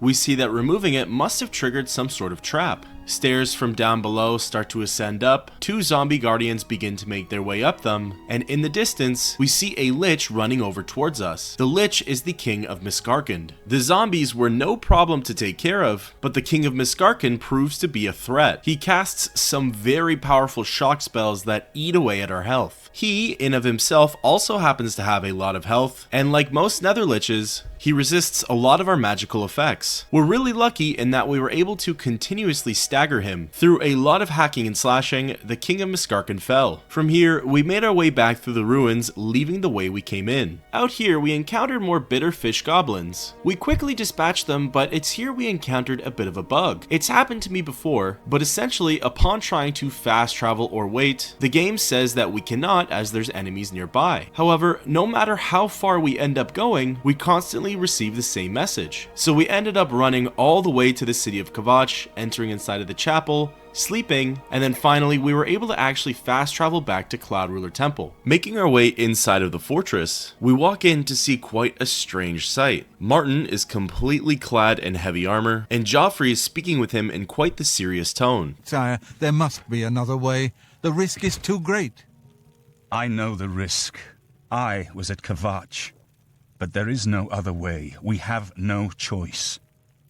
The Countess will never agree to it. She will. She must. Very well. The blades are, as always, at your disposal. Unsure what that conversation was about, we go up to Martin and present him with the Great Welkynd Stone. You're back, and you've got the Great Stone. We tell him we said we'd get it. You did. I can count on you. We hand him over the stone. I never thought to see a Great Welkynd Stone as beautiful as all the old tales tell. But of course its beauty is a mask for its deadly power, like everything crafted by the Aelids. Now, we need only one more item, and we'll be ready to open a portal to Manka Cameron's realm. We ask what the last item we need is. I should have seen it sooner. It's the counterpart to the Great Welkynd Stone, just as the first two were the opposed powers of the Daedra and the Divines. Welkynd Stones contain the concentrated power of Mundus. Their counterparts are Sigil Stones, which are used to hold open Oblivion gates. A Great Sigil Stone, then, is what we require. We ask what the catch is. You're not going to like it. Joffrey doesn't like it. The Countess of Bruma certainly isn't going to like it. Great sigil stones are the anchors of great gates, the kind of gate the mythic dawn opened at Kvatch. The kind of gate the mythic dawn wants to open here to destroy Bruma. We ask if he means to let them open the gate. I said you weren't going to like it. The risk is great, I know. I was at Kvatch. I saw the terrible power of the Daedric siege engine. But we have no choice. The only way to recover the Amulet of Kings is to allow the Mythic Dawn to proceed with their plan to attack Bruma. We say that at least he'll be safe here. No. I'll lead the defense of Bruma myself. If I am to be Emperor, it's time I started acting like one. We say that it's too risky and that we'll lead the battle. Remember when we first met in Kvatch? I told you that I didn't want any part of the gods' plan.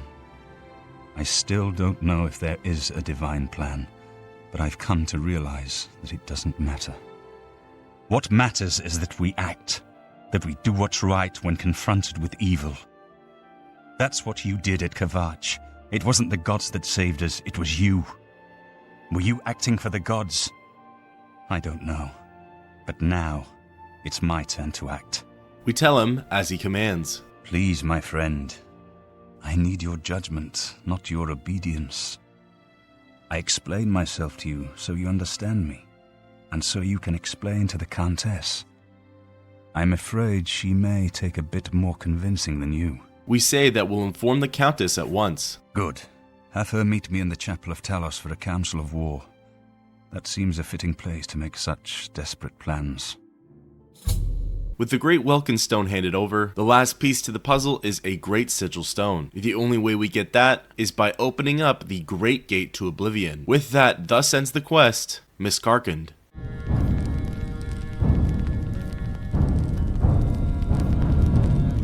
We're tasked with going over to Bruma and informing the Countess of Martin's plan. We fast travel over to the castle and notice something pretty interesting. The courtyard contains a small encampment of soldiers from every major city in which we asked help from. We see a soldier from Kvatch, Viera Lyris, Ulrich Leland from Shadenhall, a Skingrad soldier. Everybody's here to help, and it would seem as though they arrived at just the right time. We head inside of the castle hall and see that Countess Narina Carvane is still here. We approach and speak with her. Greetings. What news from Cloud Ruler Temple? We tell her about Martin's battle plans. A desperate plan indeed. This prince? Emperor? Martin would risk my whole city to gain a great sigil stone? We tell her that it's necessary to recover the amulet. This is the only way to stop this invasion from Oblivion? I must confess, you are the first person to speak of victory against these Daedra. This war seemed hopeless to me. But what else was there to do but hold on and wait for a hero to arise to save us? And now it seems there is an heir to the throne after all, hidden at Cloud Ruler Temple. And perhaps a hero as well? We tell her that Martin waits for her at the chapel. You avoid answering my question. Very well. Don't think I doubt you. The rulers of Bruma have long had dealings with Cloud Ruler Temple. We know whom they serve. I will meet Martin at the chapel. When all is ready, I will order my men to stop closing the gates and prepare for battle. The conversation ends and the Countess rises. Her bodyguards escort her to the gates, and together we walk through the city of Bruma and enter inside of the great chapel of Talos. We see that Martin, Joffrey, and Boris have already arrived and are waiting around for the Countess. She approaches Martin and they begin to speak. Your Highness, I am Narina Carvane, Countess of Bruma, at your service. There is no need for any formality at this time. I am not Emperor yet, and I am quite new to this notion of being heir to the throne. Thank you for coming. I know I am asking for a great deal of trust, but this is the only way. I would not suggest it otherwise. Your champion has already explained the situation to me. I have agreed to it. We will not win this war through caution. You have a rare gift to know when desperation is the path of wisdom. I will do everything in my power to defend your city, my lady. If Bruma falls, the Empire falls with us. So be it. Before confirming with the Countess, we approach Martin. When you're ready for battle, the Countess will order her men to stop closing the gates outside the city. We decide to further question Martin's knowledge on Daedric magic. As a young man, I grew impatient with Mages' Guild restrictions, as did many of my fellow apprentices. We threw ourselves into the riddles of Daedric magic. We hungered for forbidden secrets. Knowledge and power were our gods. You can guess the rest. We got in over our heads. People died. My friends died. I've put those days behind me, but the bitter wisdom that one has been a fool is not without value. We then ask Martin again about the battle plans. We must allow the Mythic Dawn to proceed with their plan to open 3 lesser gates outside Bruma. According to the plans you captured from those spies, they need 3 lesser gates open before they can open a Great Gate. The Great Gate will allow them to bring out the siege machine to blast the walls of Bruma, just like at Kvatch. But it's our only hope to get the great sigil stone we need to complete the ritual. You'll have to act swiftly when the Great Gate opens. We exit our conversation with Martin and turn towards the Countess. I'm ready for battle when you are, champion. What say you? We tell her, let the battle begin. So be it. Bruma's fate is in the hands of the gods now. And yours. Bird, deploy the troops for battle. As you command, Countess. Together, our small band of the hero of Kvatch, the Emperor-to-be, the Blades, and the City Watch make our way into the streets of Bruma. Outside, the citizens are all gathered around, and they begin to deliver Martin a much-deserved applause. For the Emperor! For the Emperor!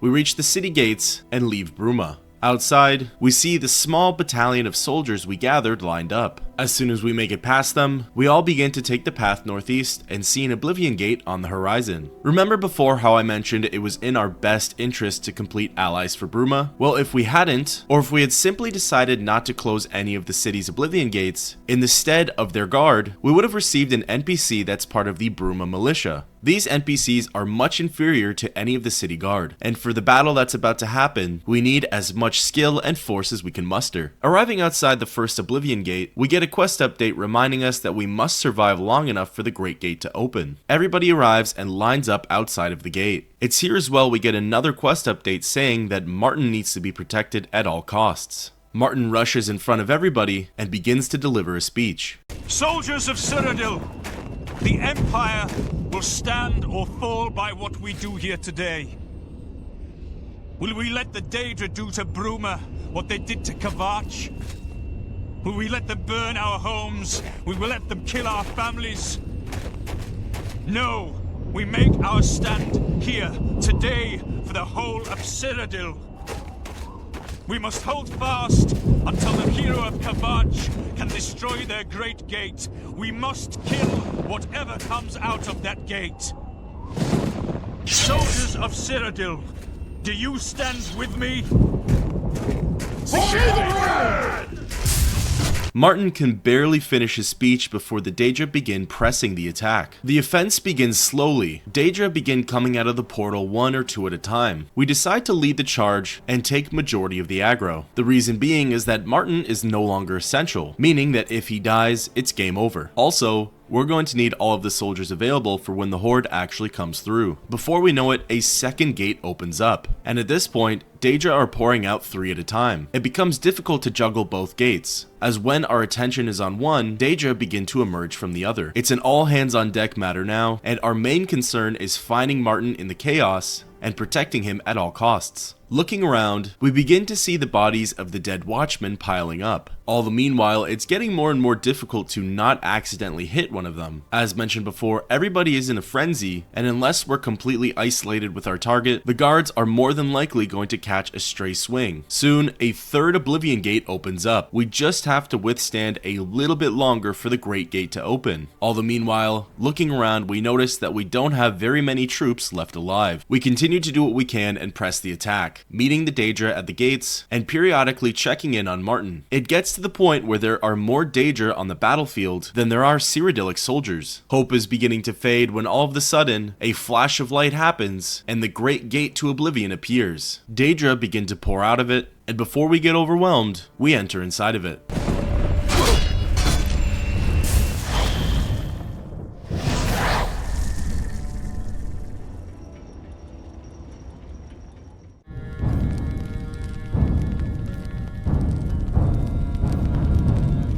We spawn inside of the Great Gate and see sights that we haven't quite seen before. These two massive gates in front of us open and we receive a quest update. Slowly making its way towards the portal is the Daedric siege engine, the very same one that destroyed the city of Kvatch, and if we don't hurry, the one that will destroy the city of Bruma. We're immediately met with a few Daedric threats. We face off against a Storm Atronach as well as a Zivili. They aren't too difficult to defeat, but it's here we learn that their presence is actually a distraction. We slay them and take a look on either side of this small island we're on. There are two doors, both leading to something called the World Breaker Guard. We decide to scale the edges towards the Daedric siege engine when all of a sudden, in the top left corner, we receive a notification that we only have 13 minutes left to close the Great Gate. This is the first time that we've actually had a time limit in order to get through the dungeon. Usually, we're able to take our sweet time, but not here. Thinking we could outsmart the level, we continue to hop around and explore our acrobatics when we find a door leading to an underground area. The zone is called the Smoke and Scorch, yet something doesn't feel quite right about it. With time ticking away, we make our way back to the World Breaker Guard entrance and go through the door facing the east. We pull the lever and ride the spike trap up. We begin to ascend the ramp when we're cut off by some Daedric forces. It's an NPC called a Dremora Fadenaz. This is the first time I think we fought them, or at the very least this is the first time I'm noticing that we fought them. They're definitely less difficult than Dremora Kinmarchers, so the battle wasn't too harsh. After its defeat, we ascend all the way up to the tower and take the exit back out into the plains of Oblivion. From here we walk across a bridge and make our way into the next World Breaker Guard tower. We don't bother to descend down, as there's another door leading back out. We go through it and take yet another bridge to yet another tower. This time we descend all the way down, and when exiting through this door, find ourselves back on the lower levels of this world. This time we're on a small walkway that leads directly across from the siege engine. Here we battle with some more Daedra and find ourselves taking a pathway all the way up to the ramparts. The way through is blocked, however, so after we're done clearing out the remaining Daedra, we make our way inside the neighboring tower. Here we ascend all the way up and fight off some more Dremora Fadenaz. Once the way is clear, we activate the gate control lever and then return back outside. We see that the gates have opened and that now we can take the pathway leading to the central tower. Entering inside, the rest of the dungeon is a fairly familiar feel. We ascend up the tower and periodically fight new Daedra in each space. I will say though, the nice part about this World of Oblivion is the fact that it felt pretty straightforward as well as felt pretty quick getting to the Sigillum Sanguis. This was likely intentionally designed as we only have 15 minutes to get through it, which I will say that notification periodically popping up really puts some fire under our heels and makes us want to get out of here as quick as possible. As per usual, when we hit the Sigillum Sanguis, we like to just shoot straight for the Sigil Stone, and as soon as we got to it, you can definitely tell that there's a difference with this one. Its presence is a lot more menacing and its size is overall a lot bigger. After retrieving it, we wait those few precious moments for the gate to close, and then before we know it, there's a flash of light.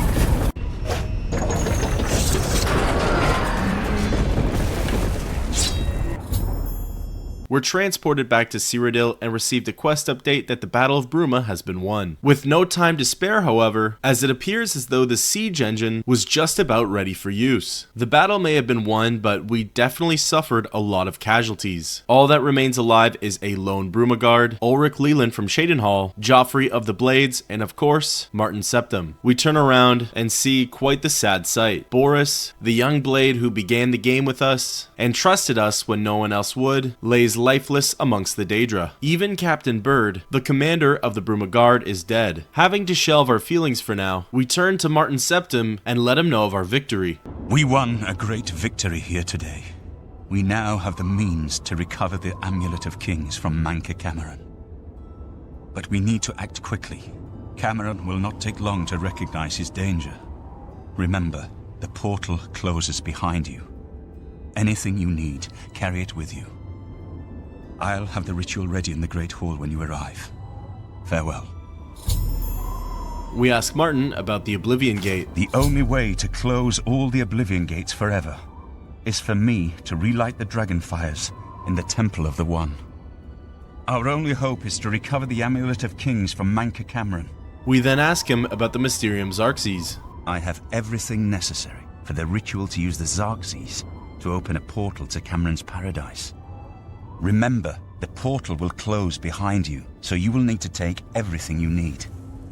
Exiting the conversation, we quickly turn over to Joffrey. Once you're rested and equipped, you should have Martin open the portal to Cameron's paradise immediately.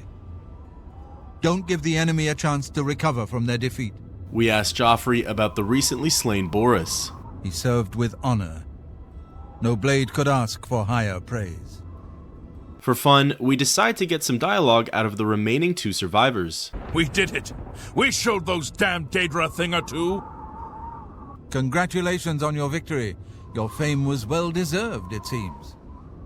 With that, thus ends the quest, Great Gate.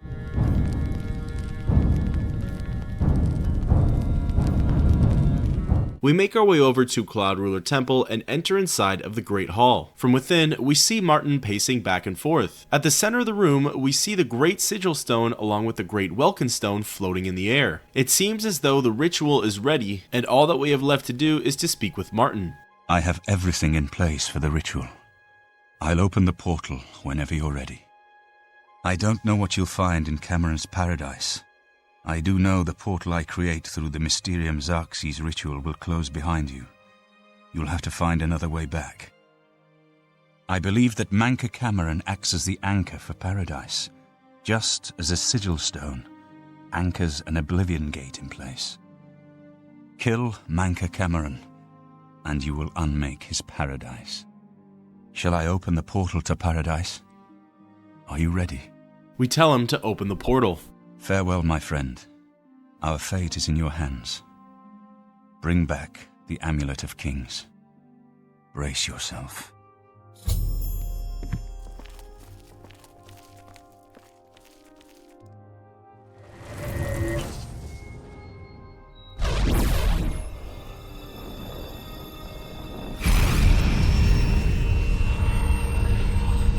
Martin opens the gate over to paradise, and we enter on through. On the other side, we're met with a pretty accurate depiction. We get a quest update that we need to search for Mankar Cameron. It seems as though his paradise is all of the lovely things of Tamriel plucked and put into this one spot. However, it's not without its dark side, as soon we begin to hear a voice. So, the cat's paw of the Septims arrives at last. You didn't think you could take me unawares, here of all places, in the paradise that I created. Look now upon my paradise. Gaia Alata in the old tongue, a vision of the past and the future. Mankar Cameron is able to get inside our head and speak to us. It also appears as though paradise isn't quite so lovely after all. Pretty much almost immediately we were attacked by a Daedroth, showing that this little haven has plenty of dangers to offer. We don't have a quest marker for paradise, but there is a fairly obvious pathway in which it feels like we should follow. Very soon along the pathway, we see another human along the trail. Curious, we approach and speak with her. You! How can you be here? No matter. You are too late to stop Lord Dagon's victory. Soon we will return to Tamriel to rule over it as lords, while you will remain here in the Eternal Garden forever. We ask her about this Gaia Alata that Cameron mentioned. Gaia Alata is the master's name for this place. We usually just call it paradise. This is the Savage Garden. At the top of that mountain lies the Terrace of Dawn, which leads up to Manka Cameron's palace, Carrick Agaialor. Beneath the mountain lies the Forbidden Grotto, the only way out of the Savage Garden. We ask her about the Savage Garden. We have all died in the Master's service. Here in Gaia Alata we are immortal, and wait to return to Tamriel after Lord Dagon's final victory. We ask her about the Forbidden Grotto. The Forbidden Grotto is the only way out of the Savage Garden. Those who earn the Master's favor are given the Bands of the Chosen and allowed to leave the garden. We follow up on the Bands of the Chosen. Those favored by the Master to wear the bands may enter the Forbidden Grotto and leave this savage garden forever. We leave the conversation and continue along the pathway. From what we were able to gather, these so-called ascended mortals are likely just dead members of the Mythic Dawn. After dying, their souls get transported here in Mankar Cameron's paradise. In order to reach Cameron, we likely need to acquire these so-called Bands of the Chosen in order to go through the Forbidden Grotto. Behold the savage garden, where my disciples are tempered for a higher destiny, to rule over Tamriel Reborn. If you are truly the hero of destiny, as I hope, the garden will not hold you for long. Lift your eyes to Kaerek Agaialor, my seat at the pinnacle of paradise. I shall await you there. We continue onwards and fight a few more Daedra along the path. There comes to a point where the path splits off, and it seems as though going in one direction, we can find some more Ascended Immortals to speak to. Are you here to end this nightmare and free us all from the Savage Garden? This time, hearing a different narrative, we ask about the Savage Garden. Everyone here died in the Master's service. As the Master promised, we are now immortal, like the Daedra. But our life here is a nightmare. The creatures of the garden torment us endlessly. When they kill us, we are soon reborn and the cycle begins again. No one has yet found a way to leave the garden, except those few given the Bands of the Chosen and allowed to enter the Forbidden Grotto. We press her on the Forbidden Grotto. The only way out of the Savage Garden. Only those wearing the Bands of the Chosen may enter the Forbidden Grotto, but they never return. So we don't know what fate awaits them. Only those wearing the bands can enter the Forbidden Grotto. No one who enters the grotto ever returns.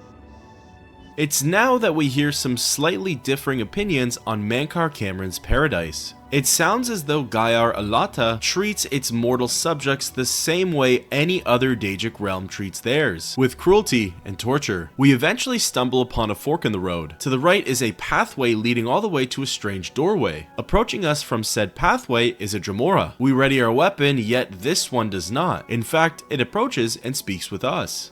You destroyed the Sigil Tower at Gonona. My kin say you fought well.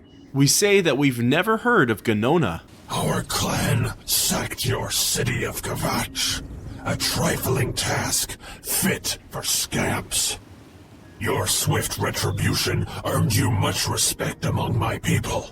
We had not expected that a mortal would act with such resolution and honor. It is no dishonor for us to speak. We tell Cathatet that we seek Mankar Cameron. You speak directly, like one of my people almost. I'm glad I did not kill you immediately. We ask what it wants. There is but one way out of the garden. I guard that path. You will travel that path, and it will bring me honor to defeat you. But you shamed my kin at Gonona. To bring you into my service, that would also bring me honor. So I offer you a choice. Would you confront me in battle, or offer me service? We say that we have some questions. You are impertinent, mortal. I did not offer to answer questions. For fun and out of curiosity, we pledge service. An intriguing choice. And I have a task in mind that will test your wit and your loyalty. The rabble of the Savage Garden have imprisoned the Zivilai Anaxes. I consider his humiliation a fitting punishment. However, his shame attaches to me, and though the matter is too small for my attention, it is not too small for one of my servants. Free Ziphalai and Axes, and I shall reward you with the key to the Forbidden Grotto, the Bands of the Chosen. Menka Cameron's chattels, the unmortals that swarm here in the Savage Garden, their proper role is to test themselves in unceasing combat. But, being no true immortals, they are without honor or courage, and shy from battle. However, by some trick, they trapped one of my agents, the Ziphalai Anaxes, in a cave. They show initiative, and Anaxes doubtless deserves humiliation. But I cannot permit this to continue. Do me this service of freeing Anaxes, and I will reward you with the Bands of the Chosen and passage to the Forbidden Grotto. We ask further about Anaxes. Menka Cameron's chattels trapped the Ziphalai Anaxes in a cave. He is their lord, and thus they mock him and me. Free Anaxes and restore order to the garden, and you shall have the Bands of the Chosen. At Menka Cameron's command, a favored few are given the Bands of the Chosen and may leave the Savage Garden. You cannot pass through the door to the Forbidden Grotto unless you wear the bands. The one path from the Savage Garden is through the Forbidden Grotto. Only those wearing the Bands of the Chosen are allowed to leave the garden. We exit the conversation with Cathutet. At this point, we now have a quest marker to find Anaxes. As it turns out, the pathway leading left at the fork in the road is the one we must take to find Anaxes' lair. We fight some more Daedra along the way, and at the end of it, find the door leading inside. Upon entering, we see 3 different Ascended Immortals wandering around. At the far end of the cave, we notice a boulder reinforced by some logs, blocking off a small entrance, and this is likely where they're keeping Anaxes prisoner. We speak with one of the Immortals to see what's going on. What do you want, mortal? We ask about Anaxes. He's trapped at the back of the cave. It took us weeks to prepare the trap, and he killed us many times before we finally succeeded. The lesser creatures of the Eternal Garden still torment us, but Anaxes was the worst. He toyed with us, prolonging our deaths for his pleasure. You must not release him, for pity's sake! Feeling very little amounts of pity, we rush over to the logs and dislodge both of them. In an instant, Anaxes blasts through the boulder and kills one of the Immortals. He then works his way around and kills the second. Fortunately, Anaxes doesn't aggro onto us, so we're free to leave his lair and head back to the crossroads where we met Cathutet. It seems as though Cathutet made their way back into the doors from which they came from. We approach and enter into the Flooded Grotto. It appears as though the Flooded Grotto hosts both Ascended Immortals as well as various hostile Daedra. We fight our way through an abundance of them until finally we lay eyes on Cathutet. We approach and speak with them. Anaxes is free. Order is restored to the Savage Garden. You have served me well. In return for your service, I will give you the key to the Forbidden Grotto, if you still wish it. We ask for the bands. Take these Bands of the Chosen, then. Wear them, or you cannot enter the Forbidden Grotto, the only way out of the Eternal Garden. Honor and pride bids me tell you, none can escape the Forbidden Grotto. There, you will be the charge of my kinsmen, or they. We exit the conversation with Cathutet and approach the door behind them. How little you understand. You cannot stop Lord Dagon. The principalities have sparkled as gems in the black reaches of Oblivion since the first morning. Many are their names and the names of their masters. The cold harbor of Meridia, Periite's quagmire, the 10 moon shadows of Mephala and Dawn's beauty, the princedom of Lorkhan, misnamed Tamriel by deluded mortals. We're unable to get inside of the Forbidden Grotto without equipping the Bands of the Chosen. Taking a look at them, their light armor have an overall armor rating of 1 for us, and have the curse of a weakness to fire for 50%. We put them on. It's here that Mankar Cameron delivers to us a very long speech. Yes, you understand now. Tamriel is just one more Daedric realm of Oblivion, long since lost to its prince when he was betrayed by those that served him. Lord Dagon cannot invade Tamriel, his birthright.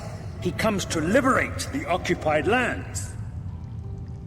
Ask yourself, how is it that mighty gods die, yet the Daedra stand incorruptible? How is it that the Daedra forthrightly proclaim themselves to man, while the gods cower behind statues and the faithless words of traitor priests? It is simple. They are not gods at all. The truth has been in front of you since you first were born. The Daedra are the true gods of this universe. Julianos, Dibella, and Stondar are all Lorkhan's betrayers, posing as divinities in the principality that has lost its guiding light. What are scholarship, love, and mercy when compared to fate, night, and destruction? The gods you worship are trifling shadows of first causes. They have tricked you for ages. Why do you think your world has always been contested ground, the arena of powers and immortals? It is Tamriel, the realm of change, brother to madness, sister to deceit. Your false gods could not entirely rewrite history. Thus you remember tales of Lorkhan vilified, a dead trickster whose heart came to Tamriel. But if a god can die, how does his heart survive? He is Daedroth, Tamriel I Daedroth. This heart is the heart of the world, for one was made to satisfy the other.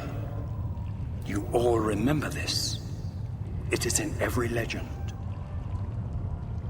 Daedra cannot die, so your so-called gods cannot erase him from your minds completely.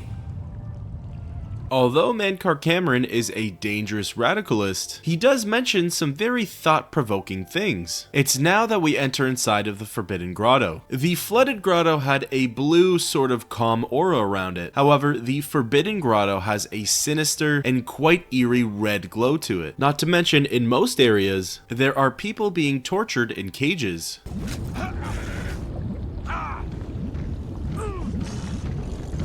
The main two noises you hear in this area are the sounds of lava and the sounds of people grunting. There are also several enemies within, including more Daedra as well as Mythic Dawn cultists. After clearing the first area, another Mythic Dawn member rounds the corner. We ready our weapon, but again, similar to Kvatch, this one prefers to talk to us. You wear the bands, but you're no prisoner.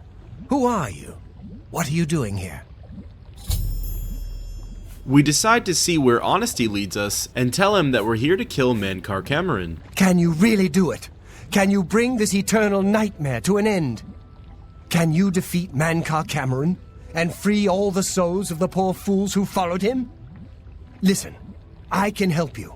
You need my help if you are ever to leave the Forbidden Grotto. We ask him who he is. I was one of Mankar Cameron's chief lieutenants. I helped plan the Emperor's assassination. I opened the Great Gate at Kvatch. We were the chosen. We saw more clearly than ordinary mortals. We would destroy the world and remake it. Mankar Cameron was our leader, our teacher, our master. He had the secret knowledge. He dealt with Mehrunes Dagon as an equal. We ask, why would he help us? I was at the sack of Kvatch. They had no chance. We took them by surprise, and we carried the walls in the first assault. But they fought on anyway.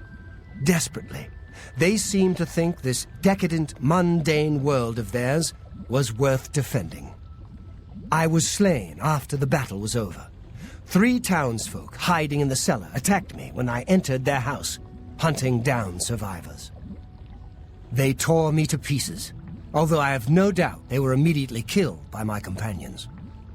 I've had plenty of time to ponder my deed since I came here. Ponder and regret. An eternity of regret. For my weakness, the Master sent me here to torture my former comrades who showed similar ingratitude for his gift of eternal life. We then ask how he can help us. No one wearing the bands of the Chosen can leave this grotto. The doors will not open, and there is no other way out. I can remove them, but I will need time. The Dremora Overseer will be here any minute to check up on me. You need to play along until he leaves. Just act like a prisoner, and do as I say. Once Orthe leaves, we can find a quiet spot to remove these bands. We agree to it and tell him we'll play along. Good. Follow me, and don't worry. You can trust me. We're definitely very weary to trust Eldamil, but we're also very curious to see where this leads us. We walk with him and see a high-ranking Dremora enter into the room with us. As we get closer, we see that it's the Orthe. What's going on here?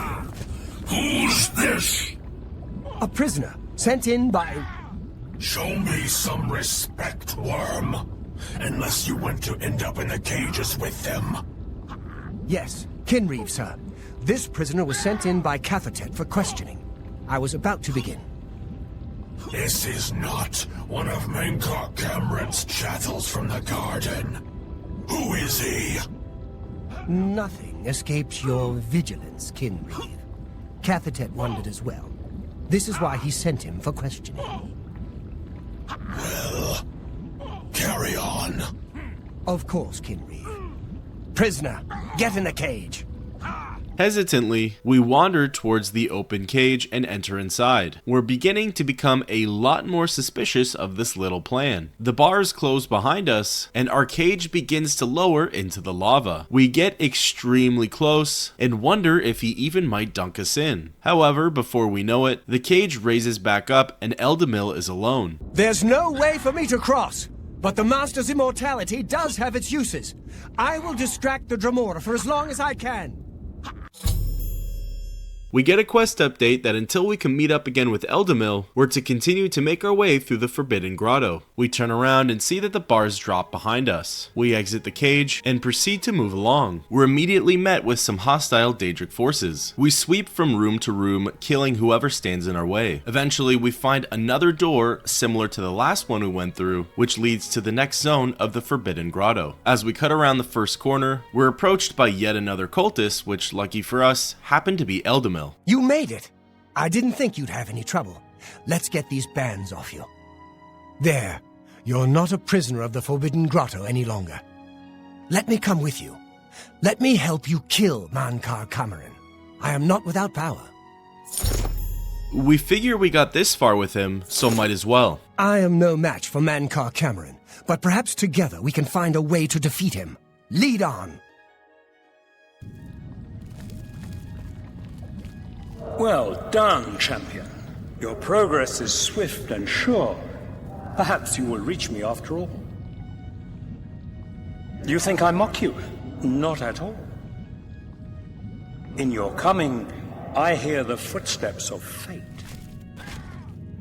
You are the last defender of decadent Tamriel. I am the midwife of the mythic dawn, Tamriel reborn. I welcome you, if you truly are the agent of fate. I tire of the self-styled heroes who set themselves in my path only to prove unworthy in the event. Continuing onwards through the Forbidden Grotto, we now have Eldemil fighting by our side. He mainly casts shock spells, but occasionally when we get in close, he'll pull out his dagger as well. For the most part, due to him mostly using ranged attacks, he was able to stay out of our way relatively easily, and therefore he didn't catch any stray swings of our blade. Pretty quickly though, he jumped down into a pit of lava chasing after a spider Daedra. We knew there was likely no coming back for him, and as soon as the Daedra died, so did he. It was a shame too, because the very next enemy, a Zivilai named Madrake, happened to be the last one we needed to face in the Forbidden Grotto. As we ascended up a small ramp, we found the door leading back outside. Exiting, we were surprised and somewhat thrilled that Eldemil was actually standing with us. We knew that whatever died here doesn't stay dead, but we just didn't know that the reincarnation, or the coming back to life process, was so quick. Together, we ascend up a stairway and come to yet another fork in the road. To the right, there are two Mythic Dawn cultists who appear to want to have a conversation. To the left, there's a giant statue of Mehrunes Dagon. We check out the statue and see that there's nothing of interest, so now we head over to the two cultists and they approach us. You did not expect to see me again, did you? You have no grasp of the power that my father has at his command. You think you can stop us? Soon Mehrunes Dagon will walk upon Tamriel for the first time since the Mythic Age, and our victory will be complete. Come. My father is waiting to welcome you to Karak Agayalor. It turns out that the two cultists are Ruma and Raven Cameron. Ruma was there at the Dagon Shrine quest, and Raven was present during the Path of Dawn. So, here you are at last, the lackey of the Septim Pretender. You still think you have a chance, don't you? We knew you would find your way here eventually, but it is of no consequence. You should not keep my father waiting any longer. He expected you hours ago. Come, you came here to see him, did you not? Together, us, Eldemil, and the Cameron siblings enter inside of the Cameron hideout, Karak Agaylar. What's neat about this place is that it appears to be what an alien ruin would look like if it was still at its full glory and not destroyed. At the back of the room, we see the Mer himself, Mankar Cameron. We approach. I have waited a long time for you, champion of old Tamriel. You were the last gasp of a dying age. You breathed the stale air of false hope. How little you understand. You cannot stop Lord Dagon. The walls between our worlds are crumbling. The mythic dawn grows nearer with every rift in the firmament. Soon, very soon, the lines now blurred will be erased. Tamriel and Oblivion rejoined, the mythic age reborn. Lord Dagon shall walk Tamriel again. The world shall be remade. The new age shall rise from the ashes of the old. My vision shall be realized. Weakness will be purged from the world, and mortal and immortal alike purified in the refiner's fire. My long duel with the Septims is over, and I have the mastery. The Emperor is dead. The Amulet of Kings is mine. And the last defender of the last ragged Septim stands before me, in the heart of my power. Let us see who at last has proved the stronger. We get a quest update that it's time to finish what we came here for. Raven and Ruma ready themselves and begin to attack. Interestingly though, Mankar doesn't move at all. Eldemil takes Raven while we take Ruma. Ruma goes down with just a handful of swings. Raven, on the other hand, requires a few more hits. During the chaos of the battle, and in an attempt to deliver the killing blow, we accidentally hit Eldemil one too many times. It's during the climax of the battle that this causes Eldemil to turn on us, and as soon as Mankar Cameron readies himself, Eldemil begins slashing away at our character, so we kill him and move on towards Mankar. Mankar summons a spider Daedra. Together, they drain our health really quickly. If it weren't for an emergency heal, we definitely would have died, but using Goldbrand, we were able to defeat him relatively quickly. We get inside of Cameron's inventory and take the Amulet of Kings. It's here that Karak Agaylar starts to fall apart. We're assuming the same thing is happening all around Gaiar Alata. Unsure of what to do or where to go, we're met with a loading screen and instantly teleported back to Cyrodiil. Here we receive a quest update that we were successful in not only killing Mankar Cameron, which in turn destroyed his paradise and teleported us back, but also retrieving the Amulet of Kings.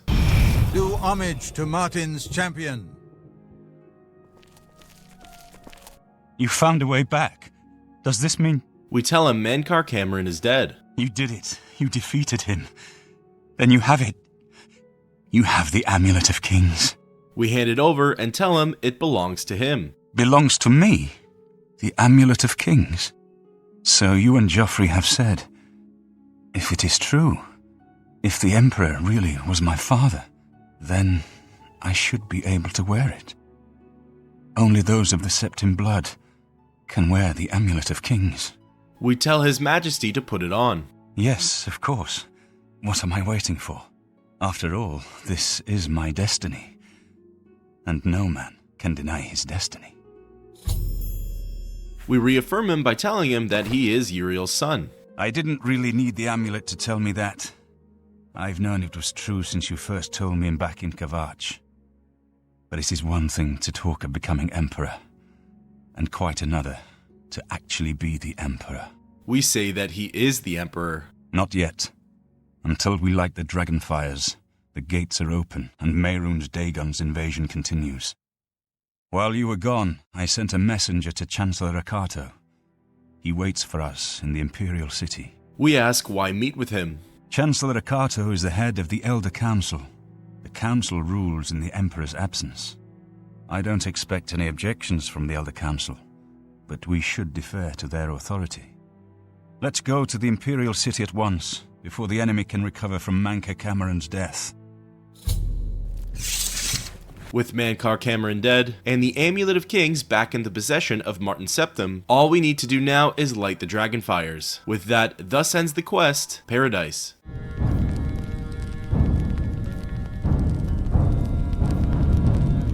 Before going anywhere, we speak with Joffrey. Time is pressing. Martin must relight the dragonfires before the enemy can stop us. We ask him about the dragonfires. Once Martin uses the Amulet of Kings to light the dragonfires, the barriers between Oblivion and Tamriel will be restored. The Oblivion gates will close, and Mehrunes Dagon's invasion will have failed. We then ask him about the Elder Council. The Elder Council has been governing the Empire since the Emperor's murder. They will be overjoyed to have an heir to crown. They've been unable to solve the Oblivion crisis. The Empire is falling apart. Only a legitimate Emperor offers any hope.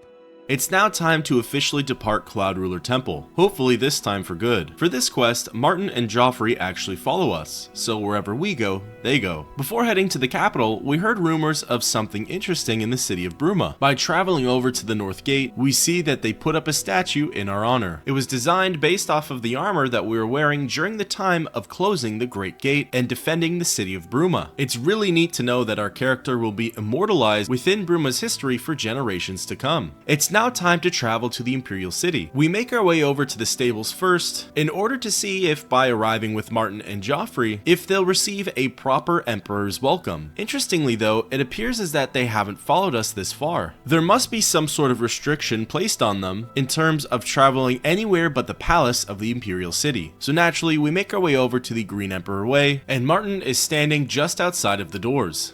Sire, Chancellor Okato is expecting you. He had word of your arrival in the capital. Very well. Let's finish this. Together with Martin, we enter inside of the palace. He makes his way inside of the Elder Council chamber, and we receive a quest update. It's now time for Martin to make a claim to the throne. I've been expecting you. The full council has already considered the matter of Martin's claim to the Imperial throne in detail. Martin Septim, on behalf of the Elder Council, I accept your claim to the Imperial throne. Chancellor Okato, the city is under attack. Oblivion gates have opened and Daedra are inside the walls. The guard is overwhelmed. Courage, soldier. We have an emperor again. Your Highness, what are your orders? Shall the guard fall back to the palace? No. If we let ourselves get besieged in the palace, we're doomed. We must get to the Temple of the One immediately. As you command, sire. Guards, form up and protect the Emperor. To the Temple of the One.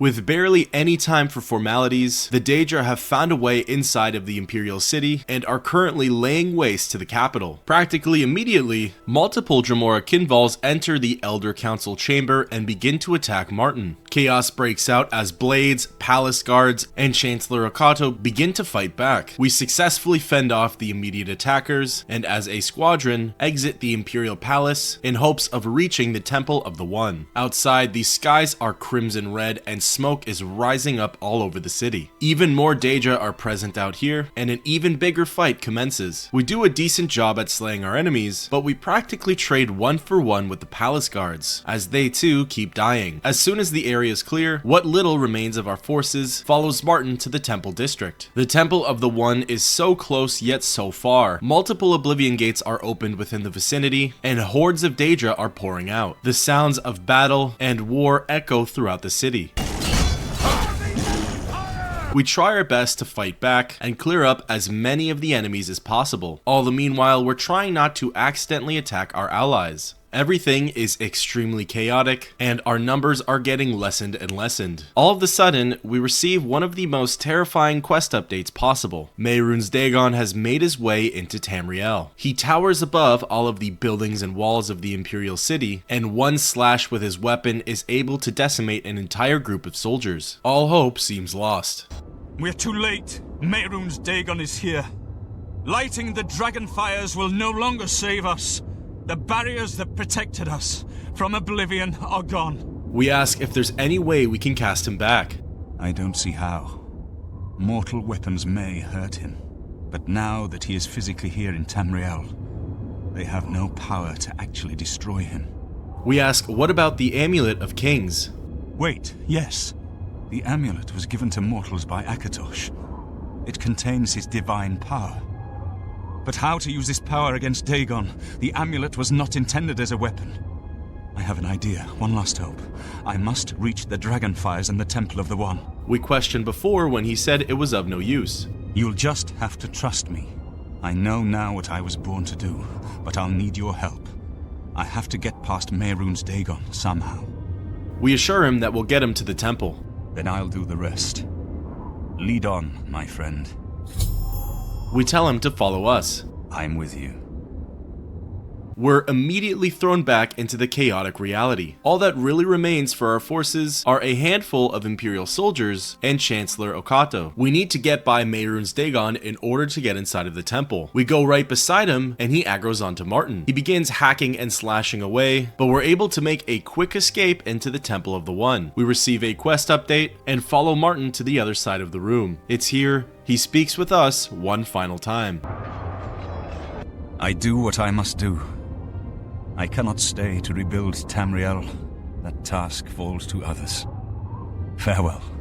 You've been a good friend in the short time that I've known you. But now I must go. The dragon waits.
The amulet is shattered. Dagon is defeated. With the dragon's blood and the Amulet of Kings, we have sealed the gates of Oblivion forever. The last of the Septims passes now into history. I go gladly, for I know my sacrifice is not in vain. I take my place with my father and my father's fathers. The Third Age has ended, and a new age dawns. When the next Elder Scroll is written, you shall be its scribe. The shape of the future, the fate of the Empire. These things now belong to you. Before we can do anything else, High Chancellor Okato comes running over to us. What happened? Where's Martin? I must congratulate him. Mehrunes Dagon is defeated. Cast back into Oblivion. We've won! We say that Martin is gone. What do you mean, gone? We saw the temple dome explode. The avatar of Akatosh appear. That was Martin? We say that he shattered the amulet. The joined blood of kings and gods. The amulet of kings. The divine power of Akatosh. We say, and Martin's blood too. Then Martin is gone. We say that the gates are now sealed. Yes, sealed forever. Mehrunes Dagon and his ilk can never threaten Tamriel again. Martin is dead, but he died an emperor and a hero to rival Tiber Septim. We ask, what about the Empire? This victory is not without cost. We've lost Martin Septim. What an emperor he might have made. His sacrifice was necessary, but it leaves the Empire without an emperor. I don't know what happens now. There are troubled times ahead for the Empire. But now is not the time to worry about the future. Let's just give thanks that we're alive. We ask Chancellor Okato further about Martin. I know he's gone. As the Chancellor of the Elder Council, my concern now is how to choose his successor. We ask about the Elder Council. We are now the stewards of the Empire. We can hold the Empire together in the short term. But to be honest, I don't know what will happen. The provinces have been restive for years, even before the latest crisis. With no legitimate claimant for the Dragon Throne, troubled times lie ahead. We ask about being named the champion of Cyrodiil.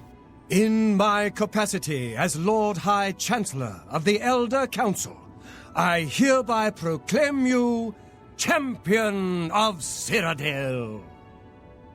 And, as a small token of gratitude for your service to the Empire, I have ordered a suit of Imperial Dragon armor made for you.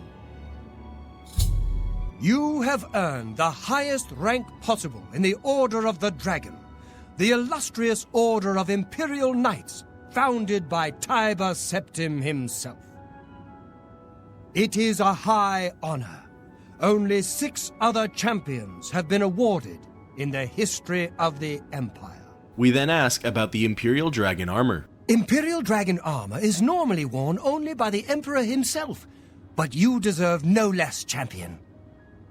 Exiting the conversation and looking around, we see the aftermath for the Battle of the Imperial City. The avatar of Akatosh, Martin Septim becoming a dragon, is immortalized within this province's history. The Daedric invasion is over, and with that, thus ends the quest, Light the Dragonfires.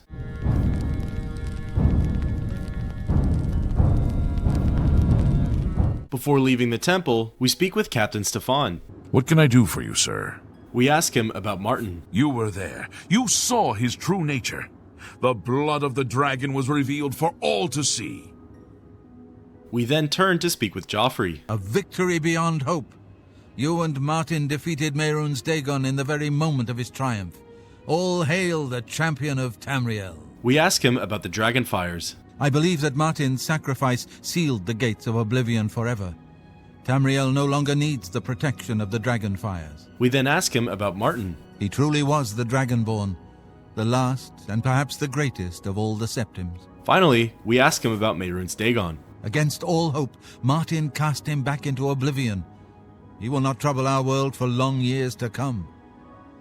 Honestly, this part of the game leaves me with feelings that I can't quite process. We successfully stopped the Daedric invasion. Daedra can no longer enter Tamriel en masse. Martin Septim, the last heir of the Septim dynasty, sacrificed himself so that the rest of the world could live as free peoples and not suffer under the reign of Mehrunes Dagon. So many little, important, and catastrophic events led up to this moment, and it's all over with. It's completely done. I think the part that bugs me is that the rest of the NPCs just go about their business. It's not even just the unimportant and non-essential ones. It's the characters like Joffrey, the High Chancellor, Captain Stefan, the Countess of Bruma, all of the characters that played a part in the story, and it's as though life is able to continue on normally for them. It's for that exact reason that I'm glad we left the main quest until the end. After accomplishing such a feat, how could we go to something like the Fighters Guild, the Thieves Guild, the Mages Guild? How could we move on from a task that literally saved the world to ones like retrieving somebody's diary from a cave, killing somebody over a grudge, stealing a statue of somebody's dead wife, or clearing a cave of necromancers? Before continuing with my existential crisis, we have one more quest to get through. In order to receive the Imperial Dragon Armor, we have to wait 2 full in-game weeks for the quest notification. Honestly, it seems as though the best way to do this is by taking your time, enjoying the remainder of the quests and adventuring you have left, and just letting the days and weeks go by naturally. Otherwise, you can do what we did, which was very boring, tedious, and time-consuming. We waited for 24 hours 14 different times.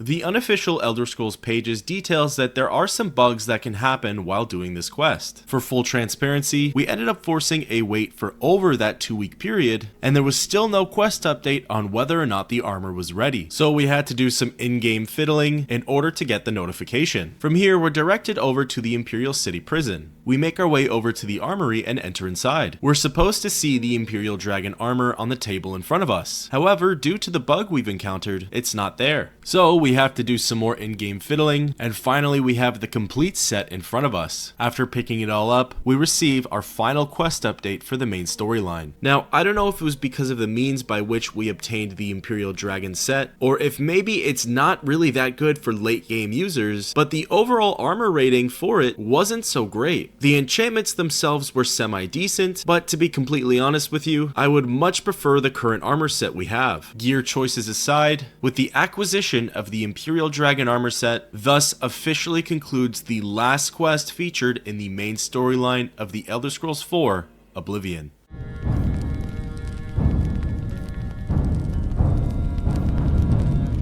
So let's talk about what we liked and didn't like about the main quest line. For starters, I really did enjoy the pacing of everything. I felt that the way each new quest, character, and plot point introduced was done in an effective timeline to where the player has enough time to digest and process the information.